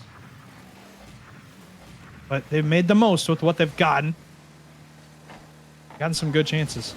Yeah, I mean, defense is not something we've really seen this series, but if St. Paul can somehow maintain this 2-goal lead, which I don't think we've seen a single team keep a lead. I mean, that's how we keep ending up in overtime. I mean, maybe they don't get swept. Maybe we are doing a little too much, but it just seems like whenever Kansas City start getting pressure, it just seems so inevitable that they will get goals in, and they've had huge periods in every single game where they just have 5 shots back to back, as that sidewall double attempt by not being almost sneaking in. He does get a second bite at it and converts. 1-goal game. Wow, that was almost sneaking in. Wigglebean's shot not in. Lord has it saved, but he can't do anything about not being ready to follow up like Wigglebean's assist, as both beans combining. It's just a shootout. I mean, it is a complete and utter, who can score more goals. And so far, it's been this St. Paul team to just hang on. But again, Camden tying the game at 4 apiece. I mean, this Kansas City team just will not go away. Okay, they continue to have the answer every single time. Winter playing the boost, goes missing on it, and he just can't get back to it to get the save. Just puts it in his own net. That was in anyway. It doesn't matter. The 2-goal lead just evaporates again. And I think St. Paul has had a lead at every single point this game. Every game. Every game, I'm pretty sure. I think they've led this game 1-0, 2-1, and then 4-2, and now it's 4-4. So Kansas City, like you said, is not going away. Here to say, it's a bar. I gotta say, I gotta toot my own horn. I mean, just all looks so good. I mean, I keep keeping praise on them. I saw Lord on the other team. I saw their passing plays last team when they were on stream. Speaking of the team plays, beautiful pass, sidewall. Was it? Yeah, it was from Lord. Into the. No, it was not from Lord. It wasn't from a blue player. So ignore me. Winter just has the shot. It's not a team play. It's just Winter soloing that beautiful shot. They have a lead. Can they maintain a lead? An A team maintain a lead. If you're St. Paul, you're hoping that is your team. As Lord puts it up high, Wigglebean has to take it back. This will take time off the clock. Pre-jump by far midfield goes missing. Winter goes missing. Lord is alone. Does get beat out. Oh. And one of the challenges. And that can't happen. Connect. Yeah, one of the challenges has to connect. And Lord also so aggressive on that positioning. Maybe expecting one of those teams to get a touch. And even KC's positioning. Bean was also ready to challenge. Camden didn't get the challenge. As both teams just they're just going at it. So. 30 seconds to go. Winter will knock that one down the field. Not Bean is there to make the play and to make the possession. Touch does get a touch to light. Wigglebean that clear. right at Far. Light wiggle bean off the backboard for Bean, but it's going to bounce midfield. Camden, hard touch off the backboard. Wiggle bean is there, but he shoots it wide. Camden gets a demo. Not beat in the midfield. Camden can't make work of this. He's able to turn around on it, but Far on the respawn will make that touch. That one will barely stay on the ground here. Overtime in game number 3, as this has to be a win for St. Paul. Obviously, series hopes on the line, but they need one here. Ward with a shot. Stopped by Light. Made into the midfield for Bean, but one's going to go away. Winter into the midfield now for someone. Lord plays off the backboard, but doesn't really get much to work with here. Winter will end up leaving it. No boost. Not being off the backboard. Where's Wigglebean to finish it? The shot is on target. Far. All 3 defenders from St. Paul able to make that touch, as that one's going to go all the way down the field. Not being is there to have his teammates' backs. Kansas City again on the counter attack. Lord had a pretty good week number 1, but week number 2 so far off to a tough start. Down 0-2 to a really good Kansas City team whose very game is to commit for St. Paul. Far with a shot blocked by Light. As Camden will get that clear, we'll pop it up into the air. A lot of power on it, but not a lot of pace. As Far will leave that. Light Wigglebean with a pinch past Lord. Light Wigglebean so far seems like a pretty solid player. Pass midfield for somebody. Direct from Winter won't do much here. Camden just has to wait on it and is able to sit on it and get one more touch. 150 midfield. Anyone at home to clean it up. It's not being shut down by Lord. Light will commit, but doesn't really have much help here. Not being, though, is able to cut out the play with not a ton of boost, AK, in a minute and 30 into this overtime. And so far, nobody's able to get on the scoreboard after putting up 10 each. Well, 10 total, excuse me. I mean, I don't know how we've ended up in 3 overtimes. I can't lie to you, because like just watching this game, the eye test tells me Kansas City should just be winning this series now. They should just be sweeping this. But I mean, that just shows the testament of how good. Oh my God! It's like Wigglebean. Doesn't matter what I was about to say. I was about to praise St. Paul for being resilient in their own right to keep the series close. But Light Wigglebean, 50 million touches. Unfortunately, the defender just puts it in his own net. Doesn't matter how it goes in. Kansas City do go as sweeping as, I don't know what just happened with that, but yeah, that is, yeah, those predictions, get them off my screen. I gotta get those off my screen. That didn't happen. We didn't predict these teams. We predicted the other way around. I predicted KC to win. I thought they were going to take it. They end up taking it, and it's sweet. That never happened. We didn't pick St. Paul. We picked KC to win, and KC ended up winning. So, yeah. Exactly. You have no proof that we did otherwise. Yeah, I don't know what's transpiring on the back end, but that was a perfect series to watch. I mean, we expected a basketball match. We got a basketball match. Did not go how we expected in terms of what team was going to take it or how far the distance would go, or even how the series would go. There's one team pretty much dominated offensively. They just couldn't. It's crazy to say, but Kansas City could have doubled the goals they scored today. And it was a 5-5 game, a 4-4 game. So many goals. And we've had 2 back-to-back series today on stream, both of them exactly like that. I mean, what team can defend in Rising Star? I don't know, but that was an immaculate series. Shout out to Kansas City. Shout out to St. Paul. Shout out to Kansas City for proving us wrong. I will admit that I may have doubted a little bit. I will never doubt the beans, the bean and the bean. Unfortunately, St. Paul. Hopefully, they will keep their heads up, get it in the second series.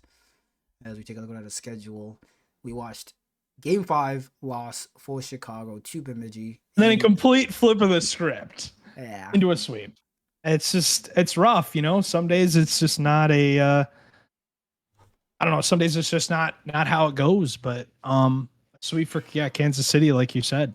Those have been our first 2 series so far, Bemidji and Chicago. Kansas City and St. Paul. I will have to dip out after this series, unfortunately, but the next one's going to be fun. Obviously, it was supposed to be Brainerd and Omaha. Omaha, though, not able to make the time, so luckily Brainerd was playing Des Moines, and Des Moines was able to make the time, and here we are. They're switching it up. It'll be Brainerd and Des Moines up next. AK, we're going to throw it to a short break. And after the break, Brainerd and the Derecho going to kick off in our second series of the night.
And we're back.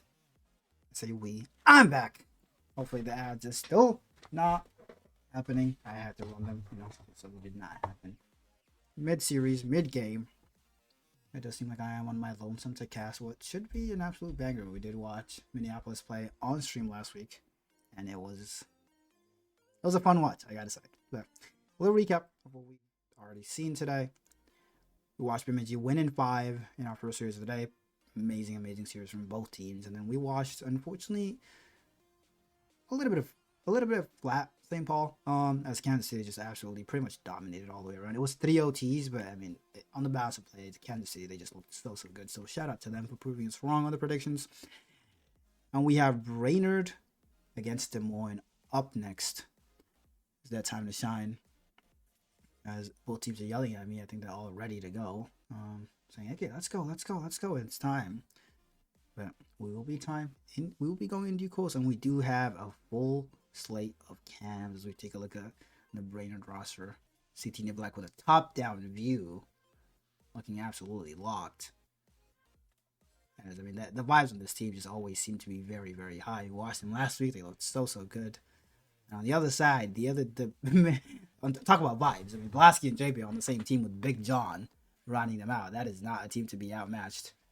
As they all also looked like the JB posture is always something to behold. And that, I don't even know what kind of cam that is right under his monitor. Looking forward to seeing what they can produce. As, got one prediction right today. Got another one wrong. I just spoke with CT. He seems very, very confident. Not really, but he seems confident. I'm gonna back my boy. Give me the Brainerd victory in 5. Why not? Go the distance. Both teams pretty fun to watch, as they always are. That is who I'm going with. I think it's gonna be a pretty damn close series. With Brainerd, that is Des Moines. Brainerd just edging it, and unfortunately I don't have a co-caster, so it's just me. Give me Brainerd in 5, as we can get this series underway. Good luck. Have fun. As both teams are in the lobby. Both sets of players locked as you just watched on their cams. It should be a fun one.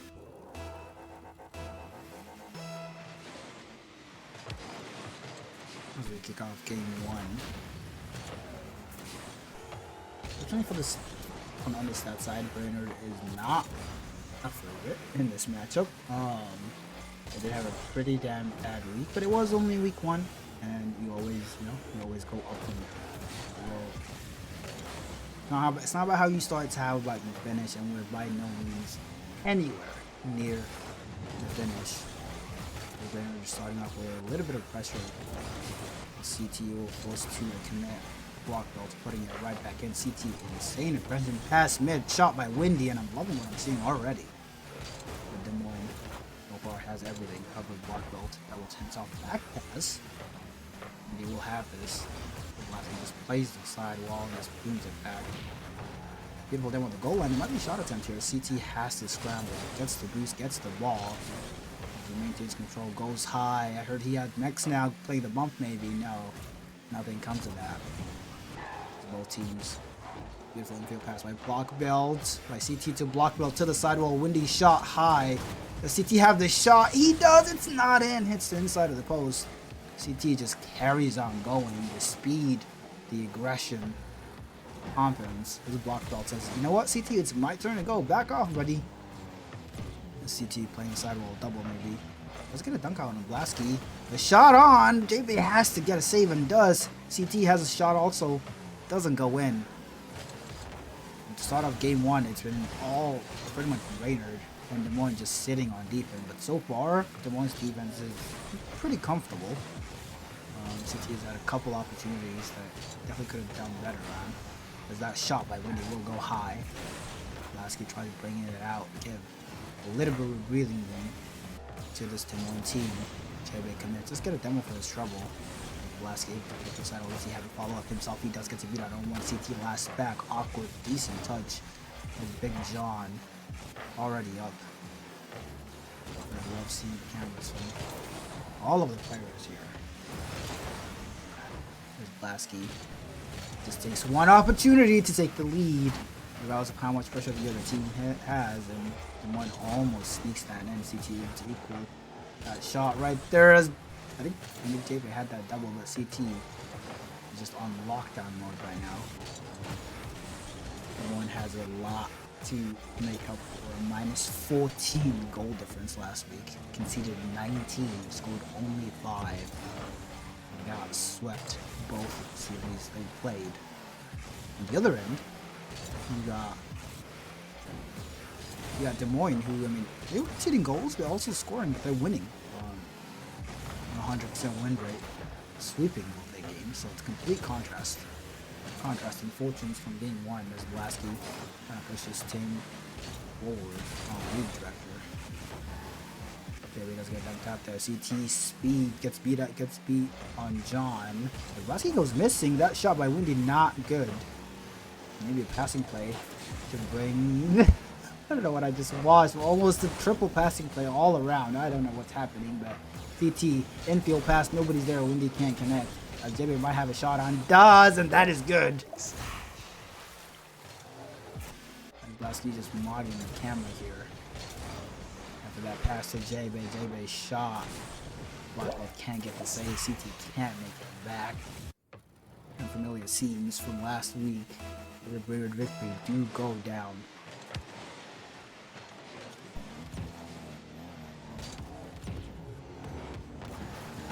John past mid, Blasky almost crashes it. And almost has that.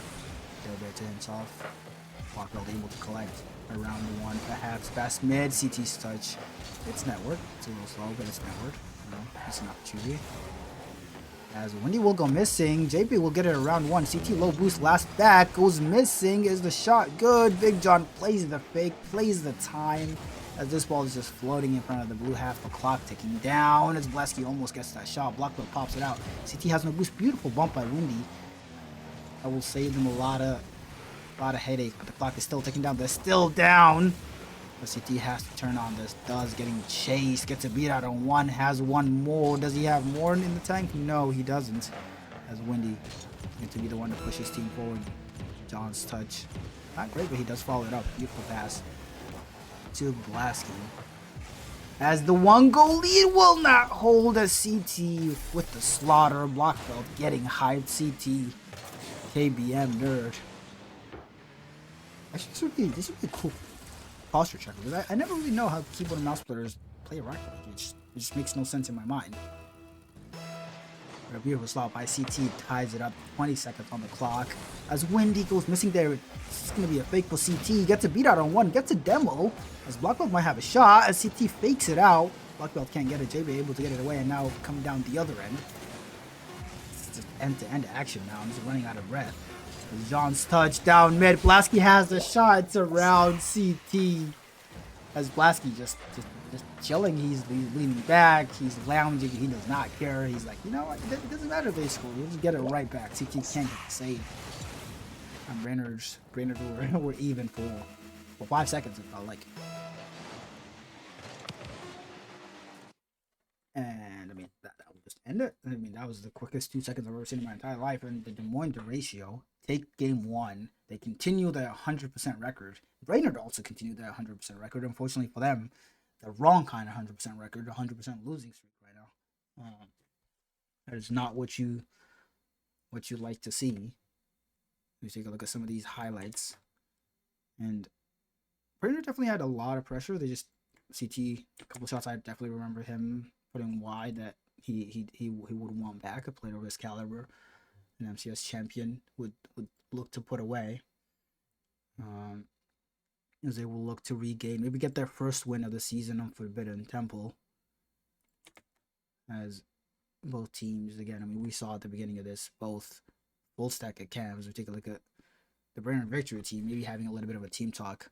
Again, the energy on Black Belt just always seems high. He's always smiling. I love that. I see with the hand warmers, maybe. He does have a little bit of a crowd, I heard today. So he'll be looking to impress. They got the top-down camera. I wish like we could see some of the crowd behind him in the top-down area. He doesn't have a couple people behind him, so people rooting for him. Hopefully he can give them something to cheer for. As Will Brainerd have their first game win of the season. We are hopeful, we pray, we hope. One of these days, it will happen. As long as the vibes remain high on this team, as they've always done. The vibes will never be an issue on this team. That is what you like to see, as Block Belt will have an opportunity here. A lot of space, a lot of time. Decent 50, Windy sidewall. Mid, CT crashes the box. Decent dunk by Windy, the ball just bouncing, but the one able to get it away. Maybe it does run out of boost, but he just stays in front of it, just threatening the touch. On Block Belt has to respect the pass to CT, the pre-flip doesn't connect. Cameras vanished. Is it just for Big John?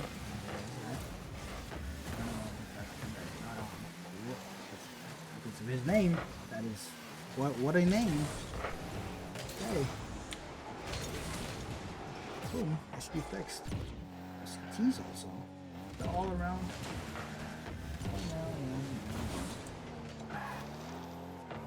We will get the camp situation sorted.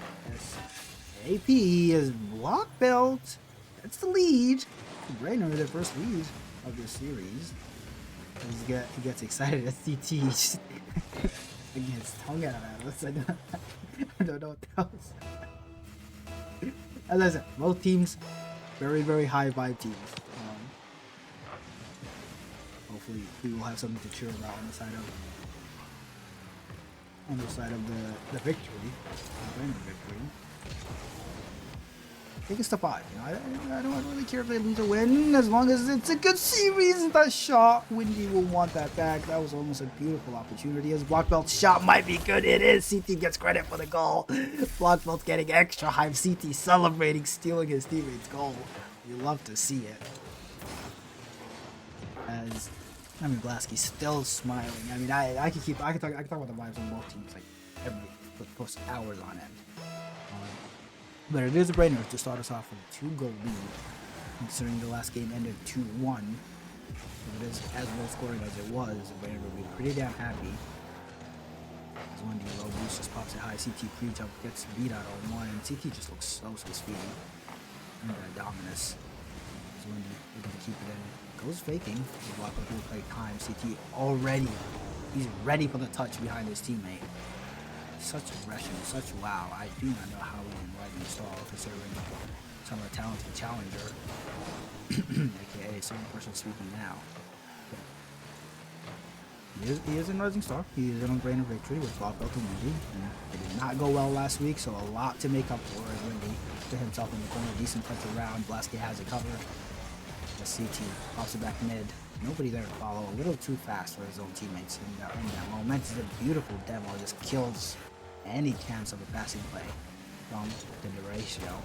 As JB gets it around one. It is falling in front of his net. CT shot blocked out though. Blasky looking to bring it forward. Block Belt aggressive. Windy doesn't care if he's on 0 boost. He's just going. I love that. But we saw a little bit of that from the jungle in the first series today. I mean, they won the game. Oh, they won the series rather.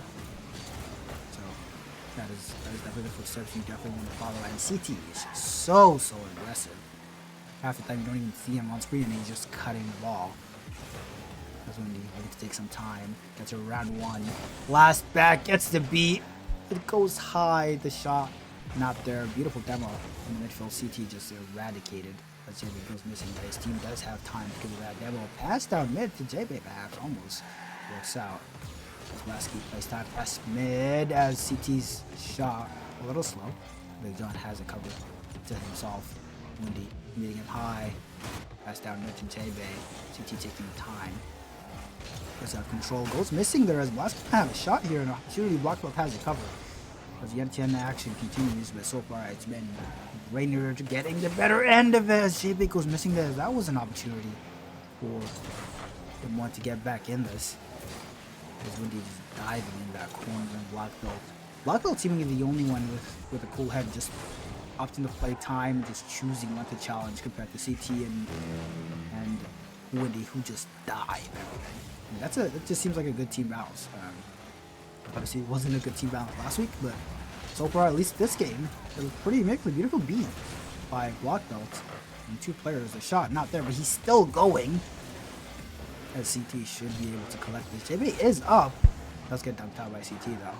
It's 30 seconds, and all of a sudden the time is just gone. I just looked back, and it's went from 3 minutes left to 2 minutes left. Oh, 30 seconds left now. I mean, that might have been the opportunity for Big John. If that went in, maybe they had a chance, but this game, they've just been completely shut out by Brainerd. And I mean, I don't want to be the one to jinx them. I don't want to celebrate a little too early, but I think Brainerd have their first game win of the season. Will they celebrate? I hope they do. I hope they do. You know, you gotta celebrate the little victories. They've been celebrating goals. I'm getting pretty hyped for them. As CT's shot, not good. Blasky has it covered. There's no follow-up. And it will not stay up.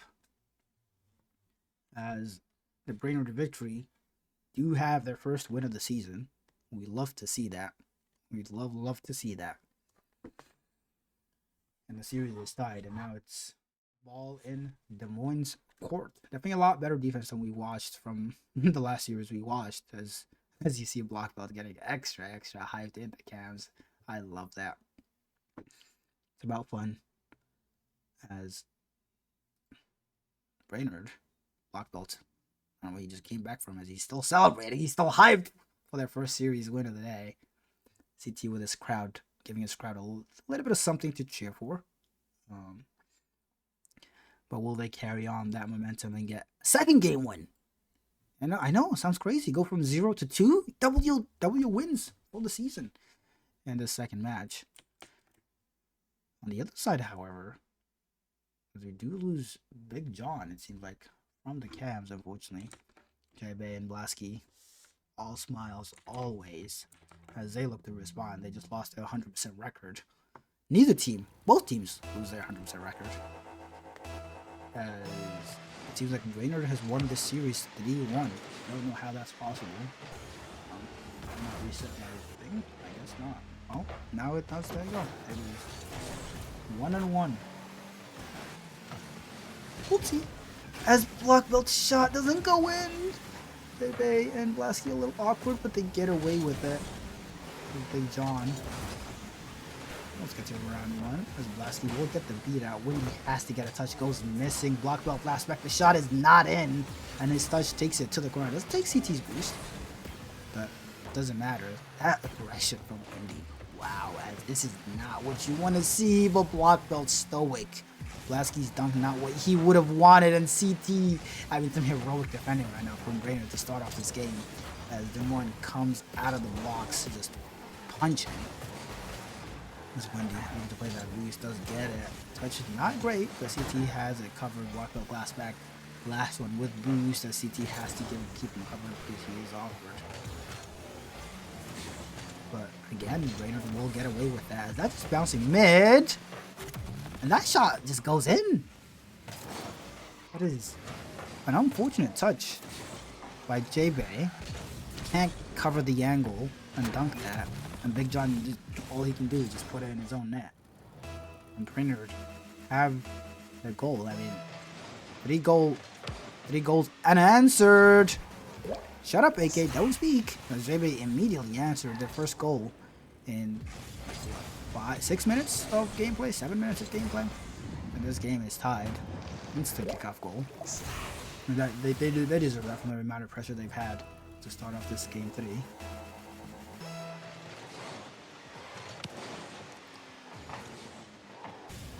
That was Big John to push his team forward, get that lead now. Block Belt able to recover and low boost all around for the victory. Blasky to the sidewall almost gets that double. Big John has time, has space, has been used. Let's touch to the sidewall to himself. Let's get another one around with Block Belt. I mean, we've talked about that patience. He just has so much room and time. It feels like he just takes so much time. And he's been working from that combo with his teammates' aggression. I mean, they just looked pretty good all around balance-wise. I don't know if they've been scrimming since last week. The ratio have not looked too shabby themselves. Blackbelt will get a beat out on one there. J-Way control touch to the sidewall. Big John calls him off. Pass down mid. Is Blasky there? No. Blasky opts to play it safe there. CT was bearing down on that. Pass mid from CT now. Passing plays from both teams. The CT is just very, very aggressive. And Blackwell is last back now. The shot not good. There's no double. But that becomes the fake. And J-Bay and Big John just getting in each other's way, unfortunately. And that opportunity goes missing as that was a chance as Blackwell almost sneaks out. CT has a shot. Top bins. No. Onto the post. Windy shot. Also not good. But the pressure just carries on. They keep turning. Oh my god, they keep hitting the inside of the post. The one will Bemidji, Brainerd, not Bemidji, sorry, get a goal. I feel like they deserve the goal from that pressure. They hit the post like 6 times in 20 seconds. And Black Belts. Gets her around 1. Windy's already up, but J-Bay is just faster. CT is a little too fast on that occasion. He does get beat out. Black Belt touch not great, but should be fine. Is it fine? Maybe not. Black Belt's touch decent. CT trying backwards, gets a touch out. Should have the follow up. Blasky with a dunk keeps it in the corner. Black Belt so awkward. Windy calls him off. But this ball is still in his blue half, and CT finally able to get it in the way. Gets her around 2. Blasky last back has the control. Fakes out 1. Demo, or J-Bay's demo. So Blasky is alone there. Unfortunately, all he can do is just give it away to CT. What a dive by Big John, just instantly diving on CT's head. But the pressure from the Des Moines ratio carries on, and a beautiful infield pass by J-Bay to Blasky. Demo on the goal line by Big John. And the entire team involved in the fight. And Des Moines have the lead with minute 22 on the clock.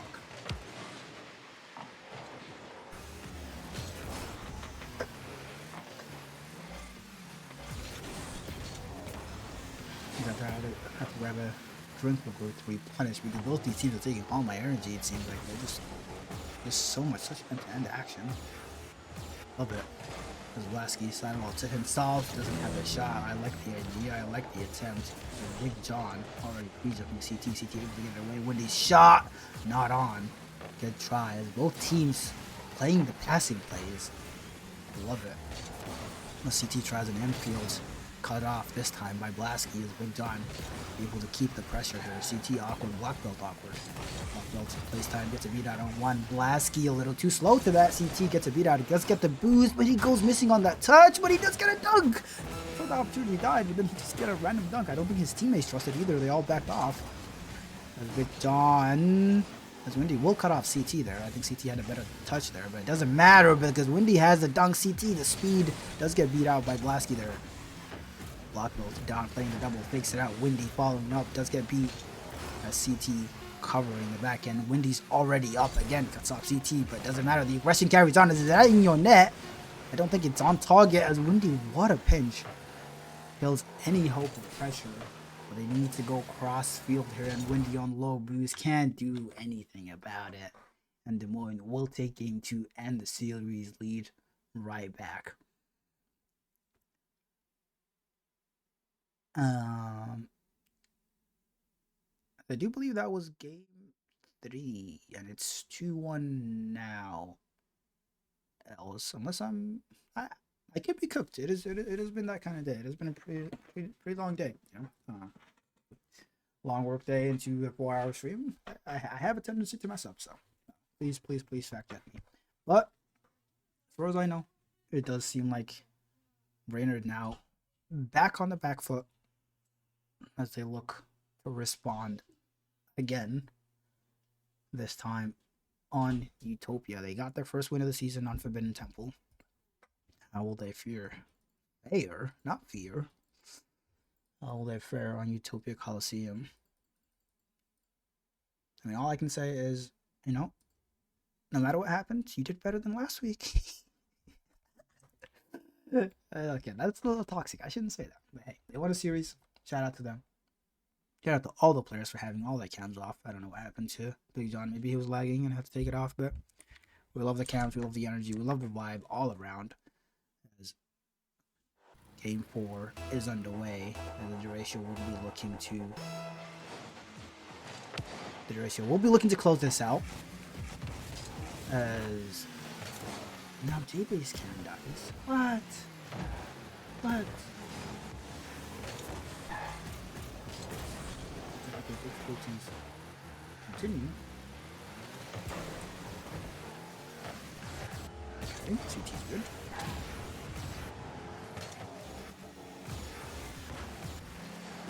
Hopefully J-Base camera's back on. And Black Belt able to get that away. CT with the follow up does. He's done a little awkward there. Decent touch. Xavier playing the demo there. Doesn't connect, but should give a little bit of space to Blasky. Beautiful touch from him. This is just bouncing mid. Windy able to get it away. Does he have to follow? He does get to beat out on one, but J-Bay just playing so close. Able to follow it up immediately. CT side will double, but J-Bay ready to cover it. Almost gets the 50 mid. CT will get the beat out on Big John. Has no boost to follow up. Blasky playing time, but he will get his boost point. Windy's touch not connecting. Big John already outfield. As we love casting the ratio here. I'll be alone any day of the week. Yes. But maybe one day I'll have friends. And Block Bell's looking to take his time. I mean, something we've seen time and time again. Looking to be the one to like try and bait in challenge O2. Beautiful dunk by Big John as Block Bell will boost his last right now. I think he's already back, so having that covered does. As now CT. A bit of enter action to start off this game. CT playing the dunk. Does get it. Another dunk. He still has the follow here.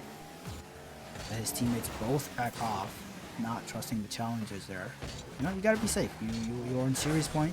You're about to lose. You don't want to give away a freebie. As Big John upfield chasing demo. CT last back. Blasky's touch. CT gets a beat out there. JB should have it covered. CT youngs the boost past mid. It's behind Block Belt. It's behind Windy, sorry. And Block Belt just puts it on net. That's high. Big John has it covered. And Windy brings it back in. Blasky has to get a touch. Does. As the anti-end, I can't even speak anymore. I'm losing my voice. The anti-end action just does not stop. The CT was looking to play a pass there, but his teammates low boost had to back off. Into the corner. Black Belt already up. A red moment of aggression as Windy will go missing. Thankfully, if you're a Brainerd fan, CT is already back and has it covered. Does get dumped out there though. Windy has to be extra safe here as Big John is just harassing Black Belt inside the blue goal here. As Black Belt's touch. Confidence. Okay, looking to keep it in and a little bit of pressure mounting for the Duratio and a beautiful demo on the goal line by J-Bay. Is that a bounce double from Big John? Beautiful shot around CT. Just a deer on headlights. Can't do anything about it. And the Duratio have the lead.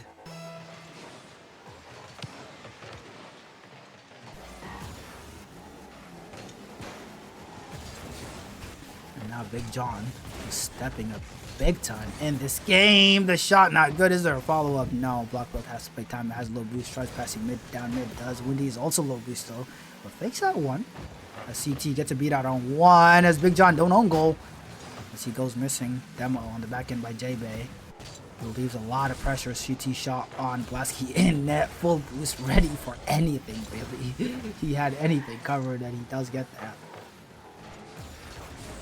And CT trying to will his team forward. First round pick on this team, captain on this team, I believe, if I'm not mistaken.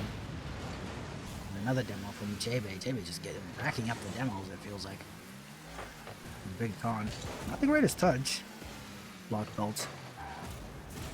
Just gives it away to J-Bay though. We were ready for that. Beautiful touch by Big John. J-Bay fakes out one. Windy to the back with him. Blasky's just camping the net on 100 boost, it feels like. Every time we watch it, we pan to his camera, he's just sitting on the net. That might just be in. No. Windy has it covered. How are you going to score when Blasky's in net? And Big John dunks out two. Double command on the side of the victory. Does not pay off on that occasion. That is not what you want. Thankfully, Blasky goes missing. Just J-Bay shot good. No, Block Belt has it covered. 40 seconds. You got to go cross map here as Windy just pops it on. That control touch by Big John, a little spooky, but it works out in their favor.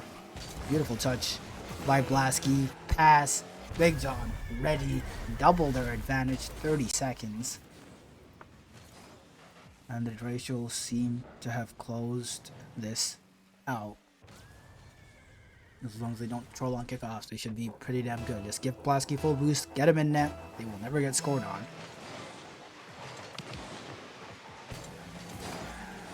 So they also do win that kickoff.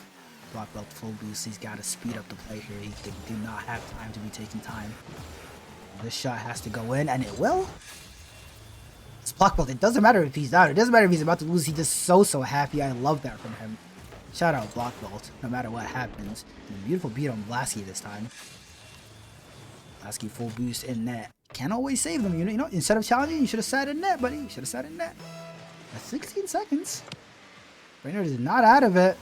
Blasky playing time, and no matter what happens, whether he scores or not, on this occasion he does. He's just killing time off the clock. Double their lead. Because Windy just had to get something on that. CT just has to hesitate and play time. And Blasky, beautiful flick over. Gets out of net for once. Gets a goal down the other end. And I think I can safely say that the ratio will take this. I definitely think this is the 3-1. I mean, this definitely looked closer than 3-1. As Blasky will go missing. No garbage time goal for the ratio there. But the victory have looked good. They have not looked bad at all. That's what I saw from them. So hopefully, if they have played their first series, they won, and they had some energy in them. If they haven't, good luck to them, because we do have one more series left for the day.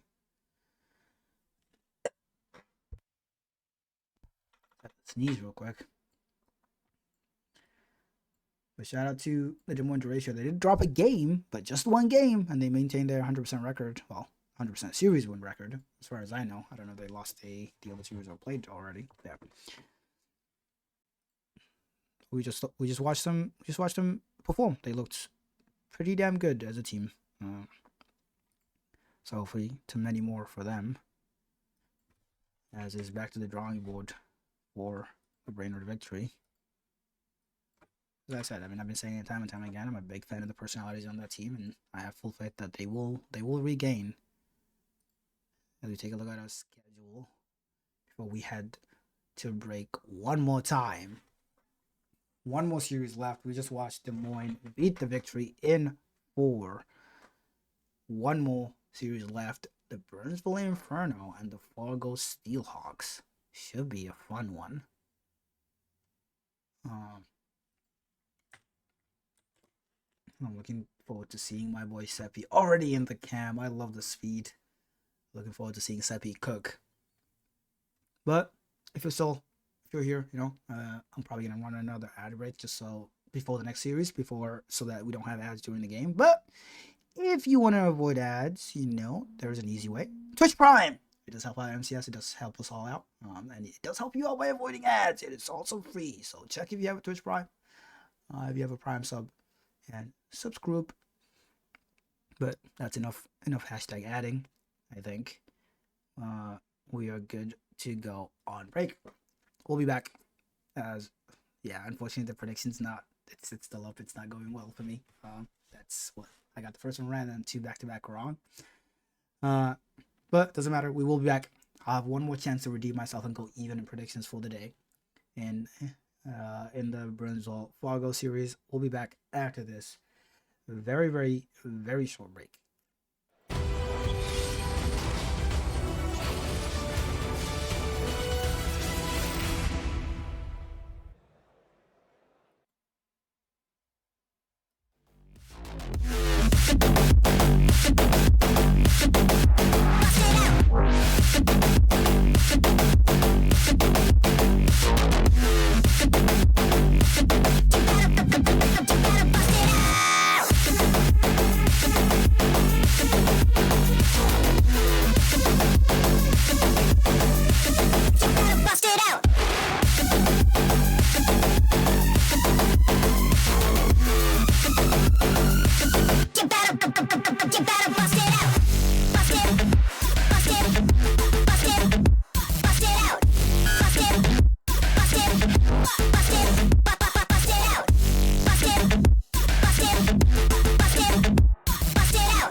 We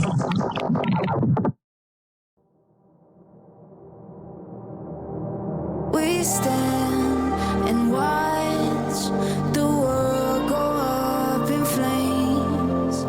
We fight for love until we die in vain. When the sky is getting dark and we're broken in our hearts, when we build our own demise, from the ashes we will rise. When the world is falling down, will you be my solid ground? When the world is falling down, will you be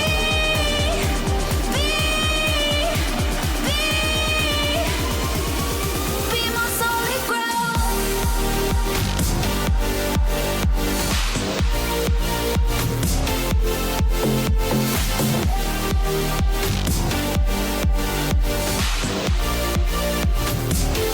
Be my solid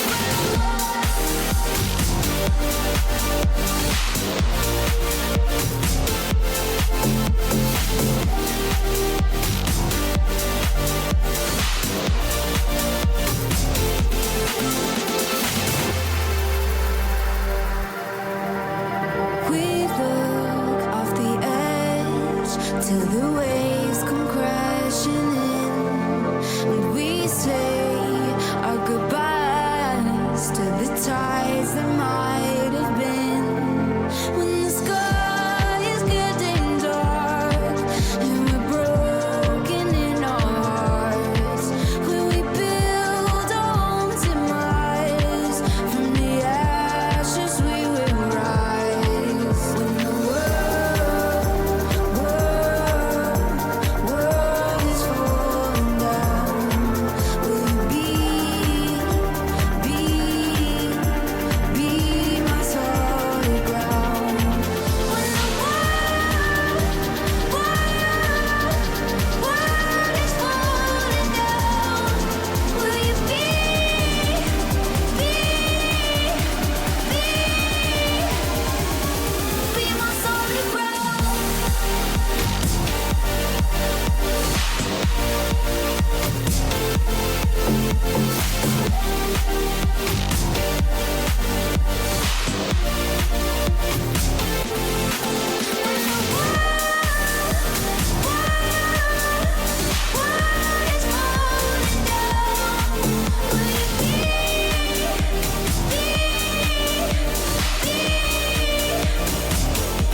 my solid ground?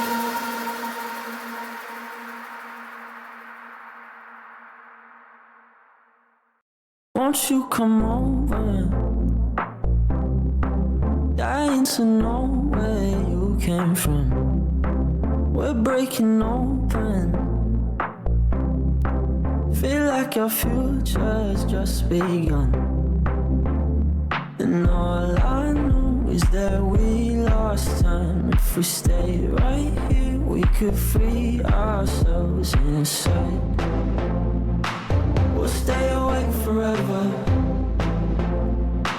We'll hide away where no one knows. Let's run away together. Just lead me into your world. We'll stay awake forever.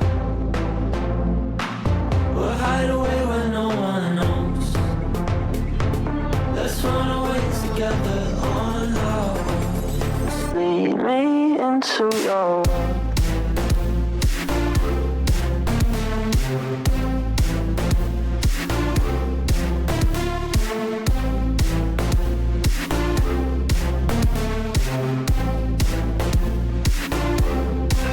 Waiting for no one. We're headed straight up for the sun. They'll never notice. We'll take these cities on our own. And all I know is that we lost time. If If we stay right here, we could free ourselves inside. We'll stay awake forever. We'll hide away when no one knows. Let's run away together. Just lead me into your world. We'll stay awake forever. We'll hide away when no one knows. Let's run away together on our own. Just lead me into your world.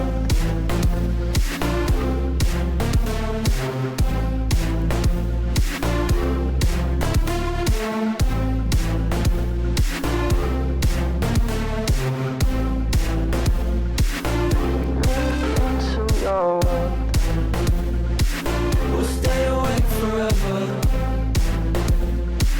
We'll hide away when no one knows. Let's run away together on our own. Just lead me into your world.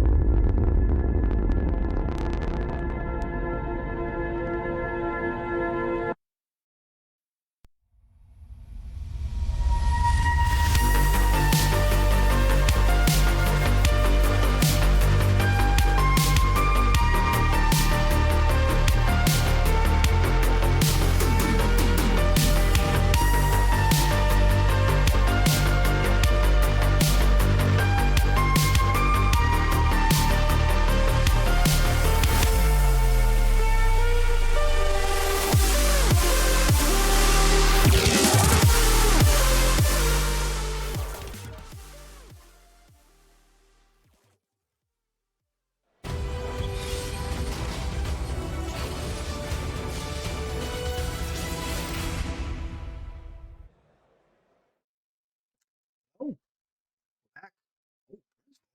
Oh, no, that was the old prediction. Up there. You never know. I might be voting Burnsville anyway, but I've not got to that yet. But we're back. Last series tonight because my shift is done. My 15-hour shift. MCS got me on hours here.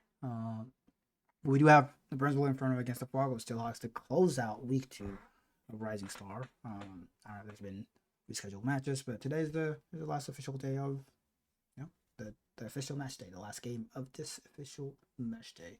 I do see some beautiful people in cams ready and locked. We are almost good to go. As let's get a little bit of a recap of what's happened today. I know I've done it time and time again, but let's just do it. Why not? As we have seen Bemidji win the first series of the day. In 5 against Chicago, absolutely immaculate. Both teams look like absolute juggernauts in this tier. Kansas City, St. Paul. Kansas City sweeping. I mean, 3 overtimes. St. Paul was. They weren't bad. They showed they had moments. But Kansas City just looked like the better team as they look. I mean, they look like the best team on the day that I've seen on the day. So shout out to them. We just watched Des Moines take Brainerd in full. Brainerd took their first game of the season live on stream. We watched it happen. We watched them smile. We watched them dance. We watched them celebrate. It was pretty cool. And we close out the day with a Burnsville Fargo. As I'm hearing players joining the lobby. We are almost good to go. As what team is that? The orange team? As we do have a couple cams in the orange team. We have 1 cam. That is not true. We do not have 1 cam. We have 2, but it's okay. We will fix that. Oh, there we go. And just like that, he appears. Let's shout out Seppi. Shout out Minty Merc. Shout out any player who has the confidence to put that cam on. We love you. As I am rooting for them. I can see that they're missing a certain first rounder. But I have full faith that they will be. They got this. I believe in them. That's. I'm not sure why that is. I guess like they probably weren't able to reschedule. But shout out Seppi. Hi, big fan. You got this, King. As they look to get locked. On the other side, however, we got the man, the legend, Whirl. As we just watched Des Moines Ratio, he was on Des Moines Ratio last season. Now he's on Burnsville. He's looking to finally go the distance. He was so close at LAN, that Burnsville team, that Des Moines team, sorry, that made it to LAN, made a run in Major 2. I think we're good to start making predictions, and I think it would be, I want to be boring and predict Burnsville here simply because Fargo has a sub, and I need the prediction to be right. I gotta be even. I can't go 1-3 for the day.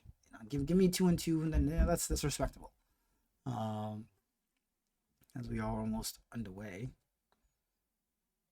we do have a caster request or caster offer. Wait, yes, we love friends. Hi, hello, Friends. Hello. welcome, Sir Weevil. Hello.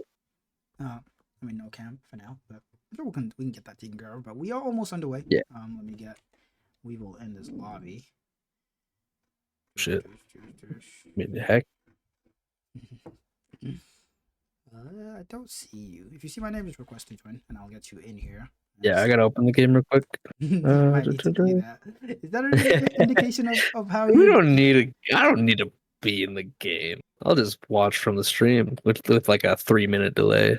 Weevil, as your franchise mate, I don't know how I feel about that because that tells me that your day didn't go well. If the game's already closed, that tells me. You might be right. That's okay. we're fixing some stuff. Hey, like I said, I've said this to you guys. I love all of your energy, all of your vibe. If there's a team in all Rising Straw to figure out their issues, it is you guys. You guys got this. And we are in the cam. I like the setup. A long room. It's honestly a massive living room. I won't lie, the house isn't like massive, but just for some reason the living room just takes up the most amount of space. Oh, let me request to join there. You did. More in here. All right. Almost good to go here. I will tell these nerds to go. Yeah, so we just played Fargo, so these guys are feeling pretty good right now, from what I could tell. And Minty Mark, he's actually the sub for this team. Charisma was not able to make it, and he played a lot better than I think we expected him to play. Yeah, Charisma, of course, it seems like having a couple availability issues over these next couple weeks. I know it's already easy to oh no, can't make it. I'm so mad. Hopefully they can figure out. Hopefully they can reschedule. When you change the season, like all teams across all tiers can reschedule over 2 weeks. So I don't want to say no excuse to not get a reschedule, but it's pretty much no excuse. Yeah, and they were wanting to reschedule against us, but I think we all just decided to play, and they ended up beating us pretty good, so they were feeling pretty confident, but. We'll see just the orange side Fargo on the defensive end here. And I'm excited to see what Whirl can pull out. I love Whirl. He's my buddy. We run a DCRL together. And honestly, it's been fun seeing him play again because we saw him a little bit last season on Derecho. And it was cool to kind of see him get back into that saddle after not playing for a couple seasons. And yeah, I think he's going to be a secret weapon of this team. I hope so. If you're telling me they beat you guys, I'm pushing my prediction. I'm really making official prediction is Seer gets us started. That's the first goal of the series. I'm going to stick to my guns. I backed out of my guns a couple times today. I'm going to be getting called names later in the DMs, but it's okay. I'm going to stick to Burnsville. Give me Burnsville in 5. Might as well, last series of the day, go the distance. I have a friend now. We can co-cast. I'm not talking about myself, so I don't want this to be, I've got you cutting in and out, by the way. Hopefully that stops happening. Hopefully it hasn't been happening all day, but how the rest about to see, but that is... Oh. I'm guessing it's we shall see. The Discord share screen, but... I'm gonna guess it's probably just mostly your sensitivity, your voice sensitivity. So if you turn that down a little bit, it should help. But Lumi, oh, I thought he was gonna get the flippers out there. That would have been sweet. We'll see Bang just last back, and Lumi sends it forward. Minty Merc. By the way, predictions. Yes, I'm going to take Fargo just because they look so strong, and Bang just kind of, he must have heard me a little bit there. He wanted to shut me up, but so far 1-1. Both teams looking awkward, but not too bad. They look pretty good. I will say, Probably just vibes. Lumity was unmuted in the video, and I just heard him scream, and he seems extra hyped. So I just got scared. I didn't know where that sound came from. I was like, okay, so that must have been it. You are still cutting out a little bit, by the way. You said you're sharing screen? Discord, yeah, I can understand that. Yeah, no. My sensitivity as well, but yeah, I mean, Fargo got the lead, and I mean, back-to-back goals from Burnsville looking to clean this up. I don't know how that day went, but on paper is a pretty damn good team. Lumity has been looking really locked recently. Name change and everything. New man who dis. Yeah, when I saw Whirl was their third, I kind of was like, kind of surprised because this team just seems very strong. So I even was talking to Sear just before he joined in. Bang again. Isn't that 3? He got a hat trick already. Bro's got 730 points. Not even just barely halfway through the game. This guy might drop a 1K. Yeah, I mean that's how you start off the first game. I am a little spooked for Fargo. Again, yeah, I mean there's the asterisk of missing your first rounder, but you just told me they beat you guys. You guys might not be great. At least your start hasn't been, but you guys are no slouches. So no, maybe it's just an awkward start. They almost get that one to fall. Serious shot to the backboards. The follow up from Seppi, and the defense just holds strong. But it's not like this is the washout. The Steelhawks have opportunities, so I have full faith they'll stay in this. Hopefully, limit Bang from getting too many more points. Says Moody. Dangerous touch, but gets it. Seppi, decent dunk. Team York will have time to the sidewall. He'll fire up himself. Bang already up to speed, the aggression, the violence. I love it. As Moody will go missing, Bang will go missing, and Pearl has to cover both, but it just almost becomes a passing play. And now the Steelhawks will look to push forward to get one on the board and give themselves a chance before the clock ticks 2-4 down. I do like to see the aggression from Sear here, even with all 3 back on Burnsville. But I was liking to see the aggression from Burnsville themselves because, I mean, up 2, you have time to just try to put more on the board. But now they do not have that luxury as they are 1 goal away with a minute left from being back to tied up. And Sear kind of the secret weapon of this team. He can play really fast and really aggressive, and it's all going to come down to Minty Merc, like the sub on this team right now, taking the place of technically their first man. And if he can put out results, it's going to be a very close series. Yeah. Roll circle's a little wide. 38 seconds. I mean, they Burnsville has been the better team in this game, but not by much. And it doesn't take a lot to just sneak a goal and then a kickoff goal in OT, and all of a sudden you just enjoy the team, you don't think the game, and you're just laughing. As that's just bouncing mid. World goes missing. This is open, low boost on Lumity, but he still gets a touch. A serious shot, not able to get it. Minty keeps it in. Lumity's so awkward, but I think the whole team just backed out to go get loose. Seppi a little late. 7 seconds, clock ticking down. They need a crossfield here. Sears starts decent. Stays in, but a demo on the backline. The only man who had boost, Gonzo. And that ball will bounce, and the Inferno will take game 1. Yeah. I'm not convinced by either team right now. Whirl and Minty Burke, the 3 on the opposite, the third person on each team, only dropping 120. Points aren't everything, but certainly neither team has really convinced me that thus far. of who's taking it. Just a lot of awkward play. So hopefully we see them warm up, get the nerves out, and start vibing. Because one thing with Whirl, if he starts vibing, he's gonna get comfortable, and you don't want him comfortable. Yeah.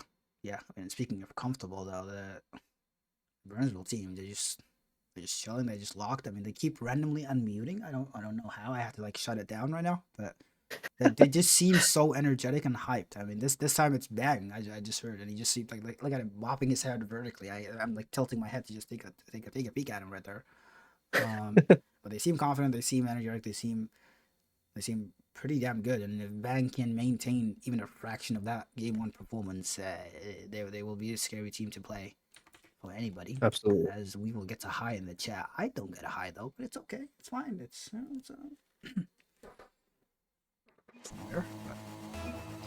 as game 2 is underway, the Steelhawks had quite a bit of offense, quite a few opportunities. They just didn't have that finishing touch. So close, and then I think more than in this, they have this. They gotta have confidence, especially if I really thought World had that double. That I mean, multiple double commits. That shot is not in. Seppi has to put it in, and does barely. But it works out. But if the Burnsville in front are gonna commit like that, I was like 3 back-to-back double commits from all combination of players. So Lumity just laughs it off. That's all you can do. Yeah, you gotta take opportunities when they Just come. laugh. You gotta laugh. Yeah, you gotta be humorous about your mistakes. Like, as soon as you start kind of getting down on yourself and your team, that's when the floodgates start to open. And I'm glad to see that they can take it humorously, as Bang might get a good shot here. It gets past one, but Minty Merc off the backboard with a great save to keep his team up in the lead. And we're gonna see Lumi get maybe a double touch here, maybe off the backward triple, and he puts it in top right corner. Nobody there to stop him on this one. Yeah, unfortunately, when Lumity's in that flow, there's not much anyone really can do. Fargo will wish they had a player on the backboard perhaps, but even then, there's just only so much you can do to block that when he has so much control, so much space, so much space. It feels like the Seer taking her off his own crossfield, go for his own reset. He's in touch. So he doesn't have time, just booms it out mid. Minty already up. He does have the shot. It's good. What a save by World. Seer's shot. Follow up. Lumity just stoic on defense. The defense holds strong on this occasion, but Fargo have had multiple opportunities like that where they just need a tiny bit of luck. The save to not go. The Inferno's away. And on the other end, they need to connect with the challenges. They need to get the blocks right. They can't side flip away from the ball. As unfortunately, Minty on this occasion won't get the shot. I like the idea, just a tiny bit too slow. Yeah, the rotations around just a little too slow to allow time for that second man to take that challenge. So Minty just unfortunately had to do what he had to do and go for that ball, and unfortunately got around. So. But we're gonna still close game. Honestly, if any team really wants to keep a team from scoring here, just backboard defense. I'll be honest, Rising Star, backboard defense of any kind will usually help prevent most attacks from forming. And as we almost saw one go in, but I want to see that more from some of these teams, because as we see all 3 of Fargo's players on the same line, they somehow are saving everything from a huge onslaught of shots from Burnsville here, and they get a nice little counterattack going. But again, defense looking strong for Burnsville. Yeah, eventually some of these shots will start to fall for the Steelhawks. You'd like to hope. Because they're having such good opportunities, but like you said, the defense is just holding strong. They're just ready for any shot that's coming. They're all just pretty much stacking the net every time that the ball is on the blue half. The Seer looks to bring it out. Does he have the dunk? He does. Lumity pretty much wins that exchange. Giuseppe is just so awkward. Minty also. As Lumity just toying and playing time, just forcing them to just overcommit. Man, pretty much after they have followed. No, Seer has that. As well puts it right back. Seppi can't jump backboard from Minty, and he does have it. there you go. Listen to Weevil, and you have the defense. Just bang. Plays it to himself. Let's get Demos with his trouble. I don't know what's happening, but Lumi's touch able to get it away, and he follows it up. Does have a decent amount of boost. Look to play it around Seppi. Seppi's not letting that happen read. today. Yeah. Minty is awkward. That is off, though. It's fine. And Bang's touch just even more out. As if that went in, that's just time to call it. If Bang just hits it into Weevil and it just goes in your net like that, you know, it's just not your day. You just gotta accept it and move on. Into me, I'm in the air, Yeah. incorporeal. Thankfully that didn't happen. As Seppi just being a psycho on defense, just taking out the players. If they're sitting in there getting saved, just take him out. I like that energy. I like that vibe. I like that adjustment from him. Because we haven't seen much demos at all, really, in this whole series from either team, it feels like. As the challenges from the Inferno, the Steelhawk, sorry, and the speed is just so good, but that finishing touch, they're just missing it. And that might just be like what you're missing. That might just be what you're missing with a first rounder. Like, it's like they're so close, but so far that challenge is not great. Minty, unfortunate flip, and Seer just can't do anything about it. Beautiful flip by Bang, bottom corner, and a 2-goal lead. Yeah, like you're saying about that missing that first man, that little edge that you need to kind of put you against these teams, especially when they've got their first man. It's tough. It is tough, but I think they're putting up a really good fight for being down charisma. But we're still seeing some good attacks. Seppi is holding his own pretty well to try to make up for that difference. And we'll see a good 15 to the corner. Bang, still on this ball. Not much boost. Probably going to opt to pass out to his teammate. And a little pinch there, but Seer has a nice clear. Lumi on the backboard. Controlled touch over to Seer. Seer's going to probably put this off backboard, but he gets 50 by 2. And World misses. World goes missing. Seppi might have a nice shot here, but he gets 50'd up into the air by Lumi. What a clear. I mean, how many times have we seen that? The ball just like bouncing in front of the blue net, but like the follow-up just too slow. And a double commit is not going to matter. The clock is on 0. They have a 2-goal lead. It is over. Game 2 goes the way of the Inferno. If I didn't know anything about these two teams, I didn't know who was on the rosters, and I was watching the series, I don't think I could tell that there's a sub on the field. I genuinely don't think so. I would just think the orange team just have a little bit to figure out in terms of the timing of that last man coming into the play, because they have the pressure, they have the shot attempts, they have the opportunity to score goals. They're just a little bit late, and then on defense they're just overcommitting sometimes, or just not getting a challenge. But that happens with every team. So I think that if this is a sweep, I don't think this will tell the story of this series. I really don't. Yeah, I wouldn't either. But because seeing these three guys play on Fargo, like they probably have one of the best 4-man rosters in Rising Star, if that's the case. It's been a little bit since I've seen Charisma play, but I know he can play pretty dang well. So the fact that Minty Merc, their sub, is top fragging right now, it's just really good prospects for this team in the future. Yeah, they're just a good team. They're a really good team. And I'm sure they'll figure out their first round situation eventually, and they'll just look better for it. Honestly, like I don't even know if I want to figure that out, because I feel bad for whoever is the person who would get dropped for that first rounder, because I am not seeing somebody who deserves to get dropped on this Fargo team. Seer, I'm not either.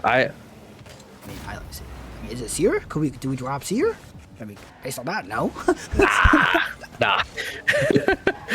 No, honestly, I would agree. I think they've got a good roster in total going. Like Seer showing up, everyone there, and he's their third. Like, think about that. So these guys are definitely fast players. So no, as far as the major one goes, these guys are probably going to be in the finals, if not that, just high playoffs, like quarterfinals or sorry, semis. I don't know how quarters and halves work, but these guys are just good all around. I mean, speaking of major one, I mean, slight leak. The announcement was going to come this weekend, but it might be a little fun. It might be a little fun. little different format. We've seen. I mean, we've seen not all CS, but we've seen in pro tournament, but got a combo of a couple different formats as the bump comes in from Seppi, but again, the follow up not ready, the trust not there yet. And maybe they have it in their heads a little bit, like, oh yeah, we have a sub, we have to play safe, but I love that. The one time the follow-up is there, Siri gets the challenge from the bump, Mintimur just shoots it on net. It is just fast enough, just strong enough that Bang can't get it out. And a 2-goal lead. I mean, they've already started so much better than they have looked. They're doing the thing we have been asking for this whole time. Just follow that last man following up the play to just get the shot on net, getting the shot on net, and a beautiful demo. The demo's starting to come through, the aggression's starting to come through. I don't know about that, but Tier Collect does get the boost. Decent touch. But I love what I'm seeing from the foremost Deluxe. I mean, I would agree. The demos coming out is going to help them score a lot more. Just uber aggression. I mean, you kind of have to. You're down two games in the series, and you're on death row right now of getting swept. So you gotta change something up. Yeah, I mean, it is rare. Like we can just keep heaping praise on a team that's, like you said, on death row, about to get swept, at least on paper. But it's just not. It's just the story of the series. They're just not.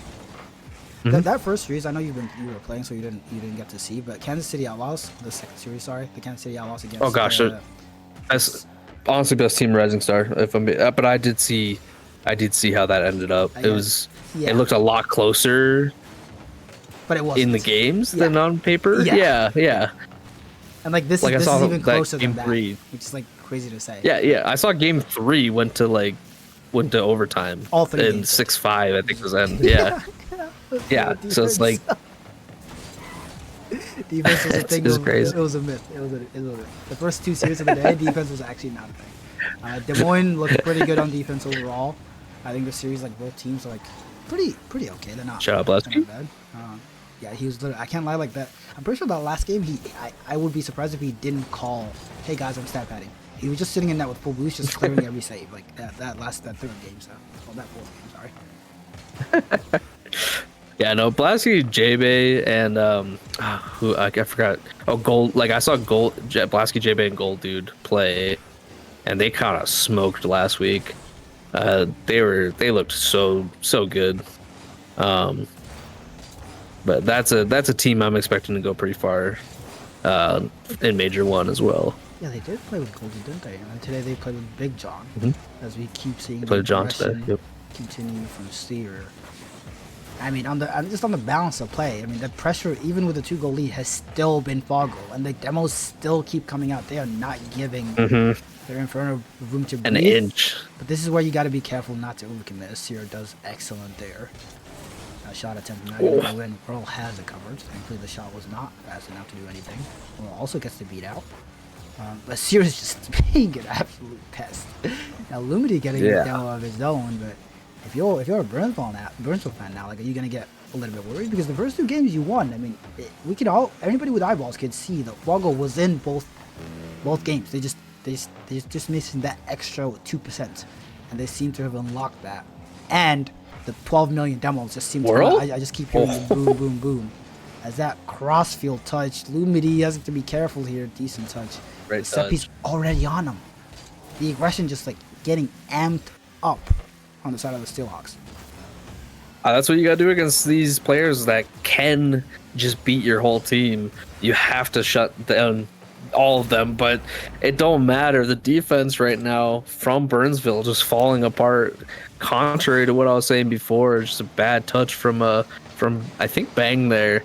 Just very unfortunate, and everyone beat on Burnsville. But Fargo looking just strong right now. The aggression, the passing, and just the demos is kind of taking them pretty far right now. Yeah, hopefully we can carry on. Take us to distance, take the 5. We asked for game 5. Give us game 5. This year, when you watch this back eventually, I don't know what we're doing with a no cam, like lock in. We'll put on your balaclava or whatever it is you had on that one season. I remember. Yeah, man. I was talking to Seer, and he was super confident. Like, and no cam. That seems a little contrary, brother. Was this like Gotta turn that cam on. before or after you guys played him? This is after we played him, but before this one. You're talking to the ops. What? You're not mad? You're not angry? It is what it is. It's a game at the end of the day. No. If I lose, I hate you. We got stuff to figure out on our own team, so it's Yeah. I'm not that worried about it. I think the Winnipeg Atlas overall has a lot to figure out, but should be pretty good. I mean, to be fair, unlike the Rising Star team, the Chow team has a little bit of a cope. We played with a sub in the second game. Oh no! Even though Rich Hansen's played pretty damn well, to be fair to him. But game 4, do the Steelhawks have It's like what it ADHD takes? central here. Yeah, it's We're just going on tangent every time. I'm like chugging energy drinks in the background as well. Like so, when MCS season 12 says like fuel your future, that we're fueling, all right. As I try and find Utopia Coliseum Dusk, found it.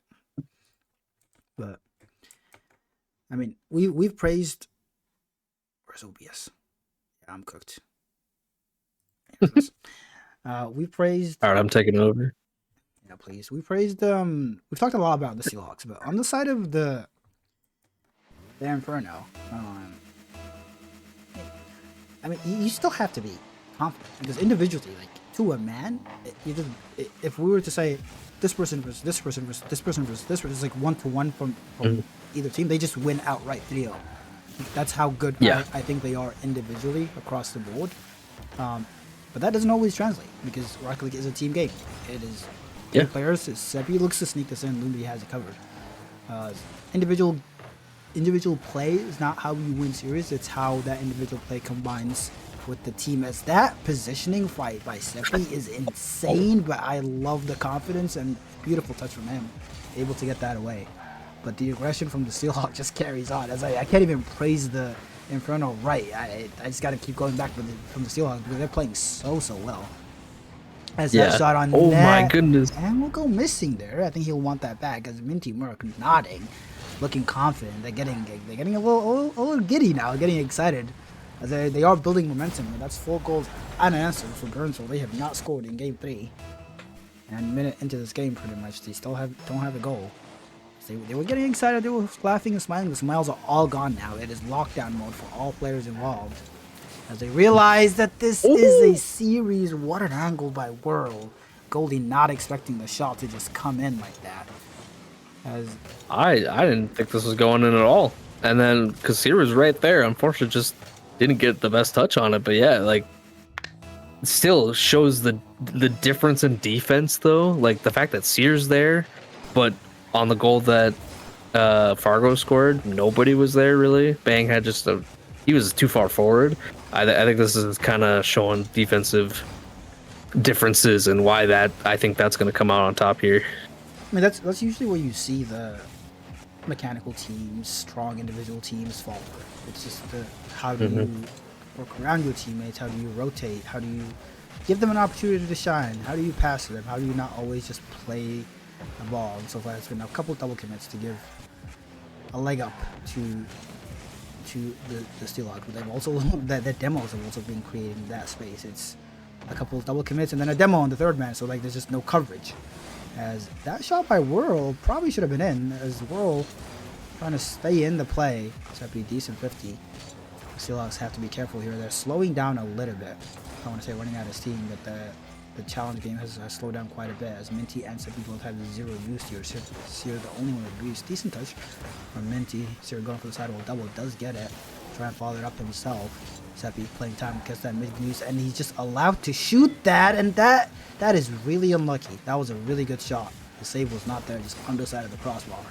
As Minty gets her around 2. I mean, Seppi should collect the low boost, but doesn't matter. I mean, it does matter if your teammate cuts you off like that and then hits it back. But it's a passing play. Sear has it. We have seen him score an aerial play already as he maintains control, gets to 50. As Bang now, that is not the player you want to see coming at you in the air. And I mean, Seppi's just a deer in headlights. Can't really do much about it. Doesn't know if challenge, if not the challenge, to wait for the reset to come or nothing. But Bang just plays the shot over Seppi. The aggressive positioning just coming back to bite the Inferno. that still Hawks are, and they're going to have their first lead of a couple games now. Yeah, we'll see Bang take it up the same just road there, same path into the air, but gets cleared away this time. Minty Merc opting to not go for this one, but Seppi might have a double, but leaves it to Seer, and Bang gets his defense in order here. Minty Merc back in again, and Seer on it another time, but he goes missing there. And this aggression right now from both sides, Burnsville is trying to get it out, but it keeps going back in. But we're now seeing overcommits from Fargo, and they couldn't get it in. But you know, just keep hitting at a glass window, and eventually will break. Yeah, I mean, if either of these teams can afford to double commit, it's the Steelhawks, because their rotations are just much. What did I just see? My eyes. Oh my. Dude, I saw that too. Oh my god, was that Lumi? I don't know. I actually don't know. But I was saying, if there's a team that can recover from a double commit, it is the Steelhawks, because their rotations are just cleaner. A serious shot, almost sneaking. They're so close to just pushing it in. They have so much pressure. Unfortunately, like shades of game 1 and 2, just not going in yet. As hopefully this is not in your net. Minty has it covered beautiful, as that is on. Seer has it. Seppi did commit also, but it shouldn't matter. Seer with the speed. Minty has time, just booms it out. Seppi, both players fake each other out. Minty does get beat out. Seer is last back. The passing play does not work out for the Inferno. And now they reset. As Seer gets a beat out on 2 there. And Minty's awkward on Whirl is awkward, sorry, on the sidewall. But like that big clear Seppi low boost. This is open. Can Seer make it back? No, he cannot. And again, I mean, game 1, game 2. That's what I'm watching right now. Just so close, but so far. They had a really good game last game, and I was gonna say this at the beginning, but kind of skipped past it. But this is the game that Burnsville needs to win, because if they did allow Fargo, or if they do still, it's not over yet, but they do allow Fargo to win this one, I do think Fargo is taking it, because that reverse sweep potential is so scary. We'll see we'll see just aggression here from the orange side. Gets one demo, but nobody there to clean it up until Minty Merc puts it to the middle. Seer pops it up high. Seppi's probably gonna be beat here, but it actually Bang takes his time, which I kind of like to see. You're up right now. There's no sense in overcommitting here, as you're 2 goals up, and we're gonna see with this one with 5 seconds left, go to Burnsville Inferno, and that one's gonna drop down. Pretty overall close game. Not on paper, but in general, it was a pretty close game. Yeah, I mean, in general, it was a pretty damn close series. Just a couple key moments going in favor of the Steelhawks, and we're looking at, I mean, a game 5, or we're looking at just Fargo just winning outright. Pretty damn good. But shout out to the Burnsville Inferno, locked down. Pretty damn good team on paper. So I mean, I expected, not the way it happened, but the result. As they do their job, they do what they needed to. But shout out to the Fargo Steelhawks. A pretty damn good performance. I'm really, really impressed. I'm impressed with a lot of teams today. Shout out Burnsville, shout out KC, shout out Bemidji, and was it Jungle that played in the first game? Both teams just looked like it was just like haymaker after haymaker after haymaker. It was an absolute boxing match. As we are done with the day, as I am blanking, I was gonna do something, but I don't know what I'm doing now. I am so lost. Holy. Welcome back to us. Myself, Mr. Weevil. Thank you for joining me on that last series. I appreciate you. We always love friends. No problem. How did we love friends. Live interview. I didn't ask you specifically. How did the Rising Star team do in both series today? We got reverse swept by who was it? Bloomington. Don't know what happened there, but we just kind of lost it. Felt them warming up. They playing well though. And then these guys, I would say they were pretty close games, but we just got outpaced and outscored by Fargo here. So it is what it is. We got next week and then the major, so we'll see how that goes. I get to play my buddy Swit next week. I get to beat him into the ground. So I'm excited. I mean, I think his season is also not going as he expected. At least It's how we not. all thought No. on draft. But yeah, this is Stewie. Don't worry about it, guys. This is Stewie.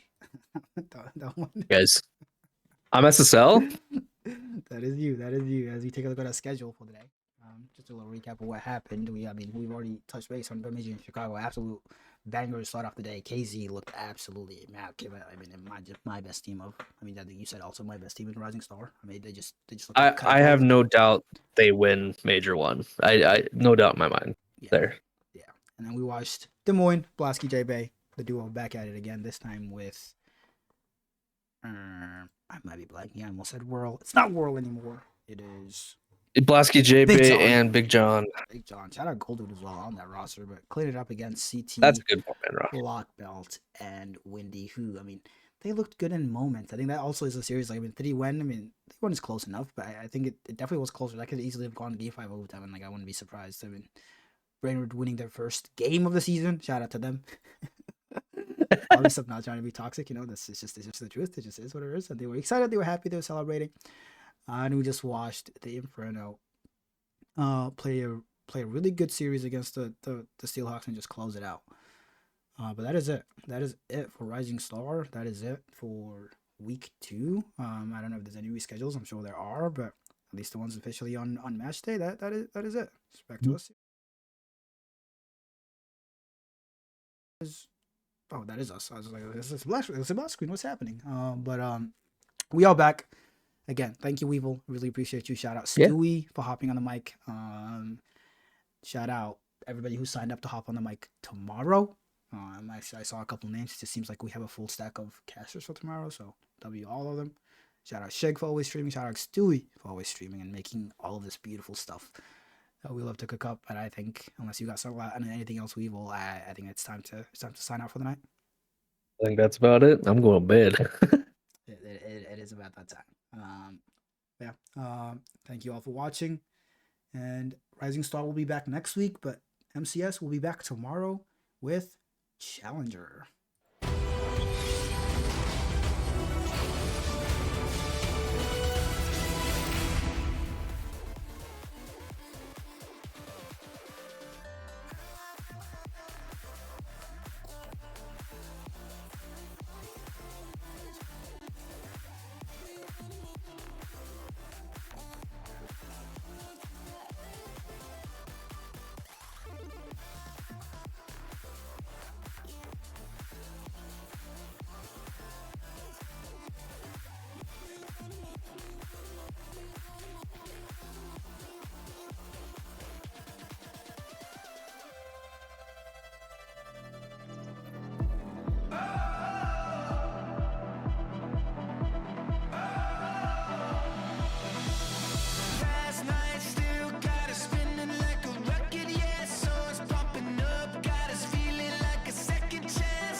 Oh, you think that